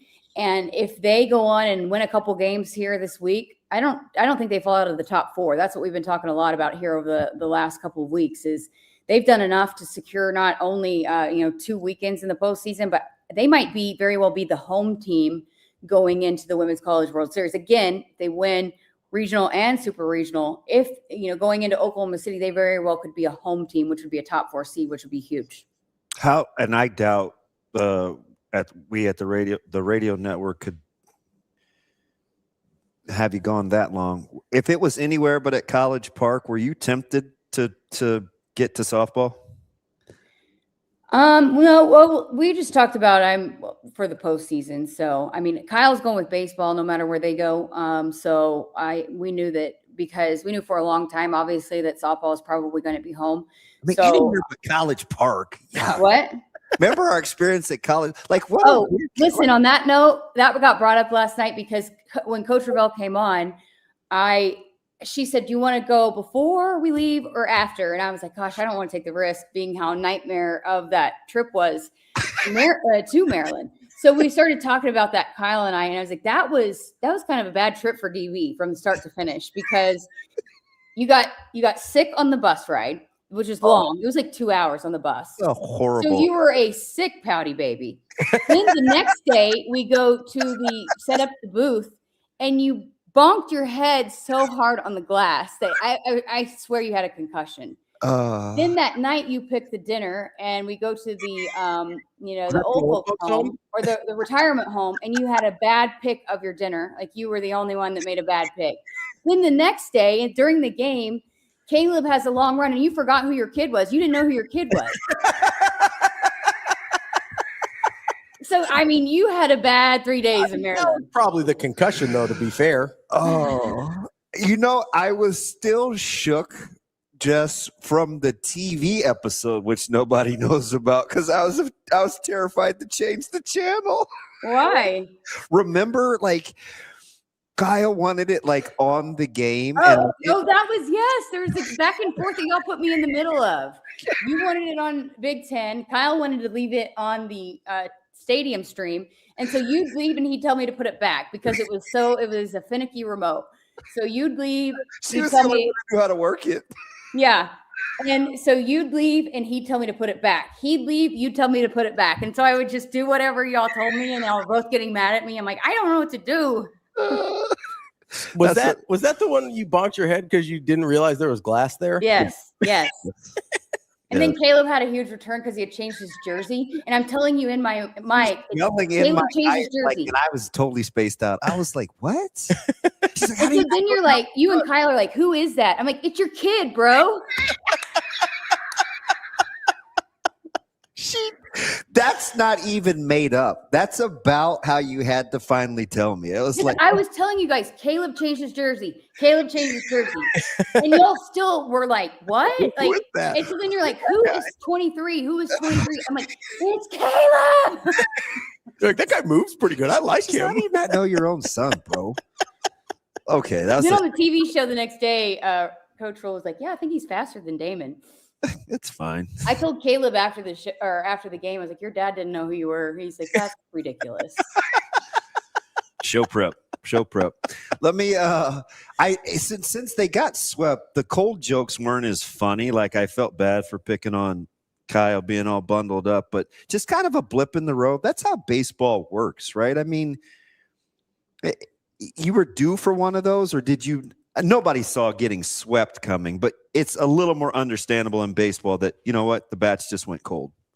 Yeah, I mean, I guess the tough part is they're on the bubble to host, and I know everybody was hoping to see a regional in Lincoln, and so they've got to, it's not done. Obviously, there's still obviously a hope, but they've got some work to do now to get back into that conversation. But yeah, I mean, that's what happens in baseball. It's a long season.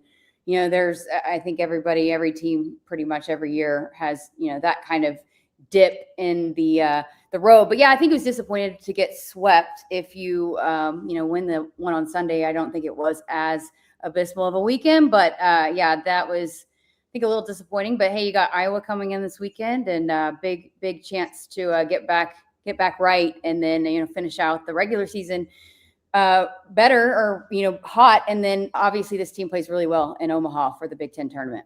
Yeah, it's just interesting. School's out, and I mean, baseball crowd's going to do what baseball crowd does. They will be there, but I do think I'm looking at it as an advantage that it's Iowa, even though we get nervous every time we compete against Iowa. It's something that it's easy to get recalibrated and focused, especially coming off what happened in Columbus. It's only a bonus that it happens to be the Hawkeyes coming to town. Yeah, and Iowa always gets fired up too. But I was joking, boy, they were so annoying, the Iowa fans in basketball season. And so they were pretty silent in the softball series, and I'm hoping we keep them silent again this weekend. I was like, you didn't have to get off a lot of context after you said they were so annoying, Iowa fans. Like, that's all we need to. That's a full sentence right there on its own. Yeah. Hey, how are we doing with the iPhone switchover? I haven't decided yet. I just got my phone fixed, so now I can turn it in and get like the full like money back on it. So now it's just a choice. It's so funny that everybody in your life, even your children, are like switched over to the iPhone, and you talk to one person you've never met, and he's almost convinced you to stick with the same phone. This is a great point. This is a terrific point. Is like 99 people could be like, yeah, no, it's better. It's easier to use. You'll like it more, whatever. And then some random guy at the phone store is like, no, Androids are better because they're more customizable and the operating systems and whatever. Things that DB will never do, by the way. As she's well aware. And if anything that even approaches any of those things need done, he's giving the phone to me or you. Yes. Or Ben. And so and I don't know how to work the droid. Yeah, I don't either because I don't have one and never use one.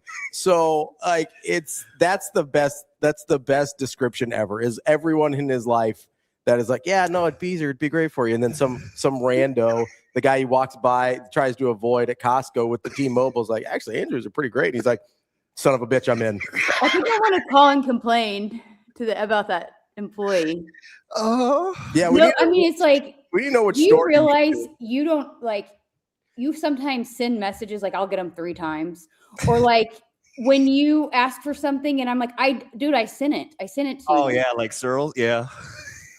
Yeah. So it's like, he does this with the link to the show every day, where he's like, "Where's my link?" And I was like, "You've been 8 different people. Send it to 6 different locations." She's aware of that too. Now she's to the point where just send it to your email. Yeah, just send it to the email. I sent it to email. Remember those early days, Jess? I sent it to Twitter. I sent it to text. I sent a carrier pigeon, and somehow your phone still doesn't get it.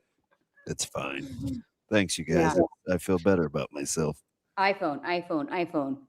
Listen, Jess and I can unite on DB's technology problems and a hatred of KD. We've got plenty of ground. Hey, we found something.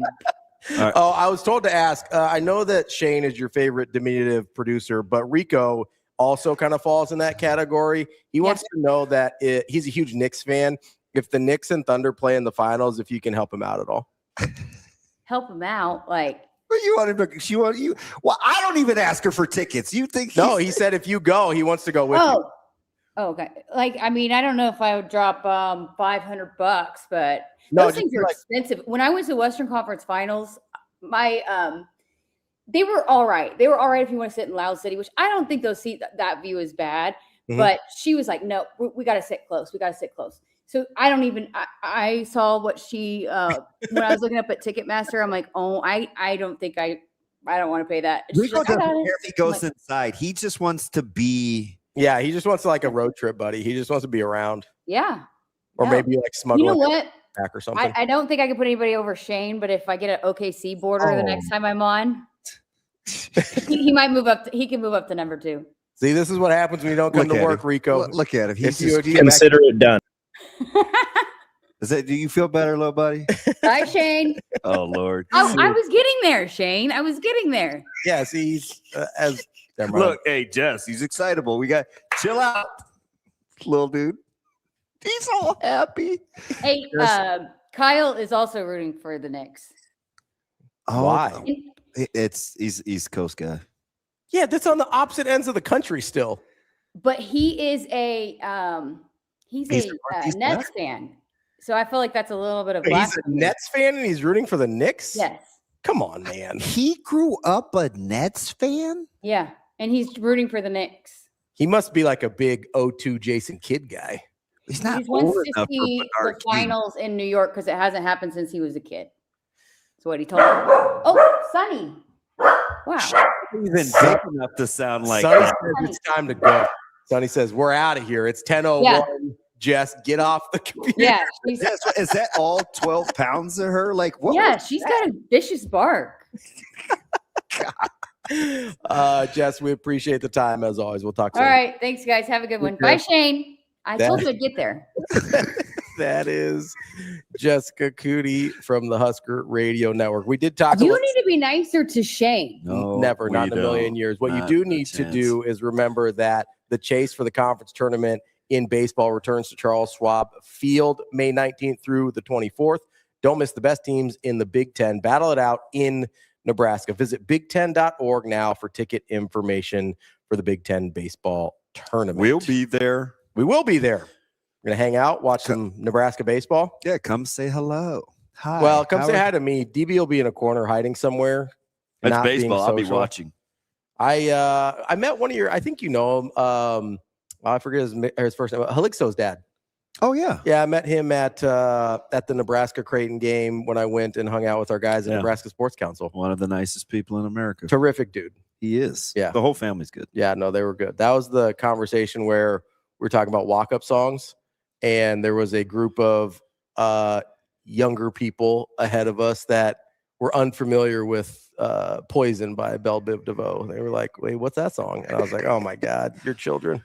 Hey, you'll get this. Shane, and I know you can play the music. At the place I was at with Aaron yesterday, there was a brother in there, like brother. And like Raj was there? No. Oh, okay. Black Sabbath t-shirt. You usually don't see those together. I had to take a double take. You know, you didn't want to be the guy that's like, are you wait, who'd you get that from? Yeah. Black Sabbath. I was like, not a lot of Black Sabbath brothers out there? Nah. Maybe he's an Iron Man fan. I am Iron Man. I got a lot of shirts you could wear, DB. No. No, Neutron. No. Little black on black. I've got another joke if you want to hear it, but it's more revolved around hats. What do we got? Sure. What do we got? Do you want some pointy hats too from my side of the family or not?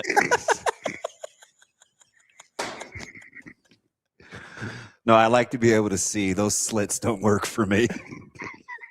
We were talking about the double slit experiment in the Discord with light and quantum entanglement. It was great. Who came over to that and said, I feel dumb now? No, he said, I like to come over here to feel dumb. I think it was either Funky or Kel Jam. I can't remember. No, I think it was A-Train. Oh, was it? Yeah. Yeah. Because I go, what in the world are we talking about over here? It was just some light quantum entanglement talk. That's all. Yeah. I like how it's labeled correctly. Yeah, well, listen, nerdy stuff. I was trying to keep it away from some of the main channels so that you wouldn't stumble your way in there. I took the bait. All right, that's the show for today. That's DB. I'm Ravi Lulla. We will be back tomorrow to wrap up the week and wrap up the lab wap. I don't know. Got my tongue twisted a little bit. It's from talking too much. From that's a different kind of entanglement. Speaking of being inclusive, I like black beans. They're good. It's a good source of fiber. Also, not bad protein source for a non-meat. And also can still form refried beans. As I learned today, you can make refried beans out of anything. Shout out Juan. Appreciate you looking out for us, guys. That is the early baseball today, if you guys are on it. Yep, we will. And we got softball. We got a lot going on today. Yep. Everybody's playing out there in College Park, Maryland. Bat and ball season, everybody. Let's get it. Let's get after it. We'll be back tomorrow. Hurrdat Sports Live. See you. Have a good day. Love you.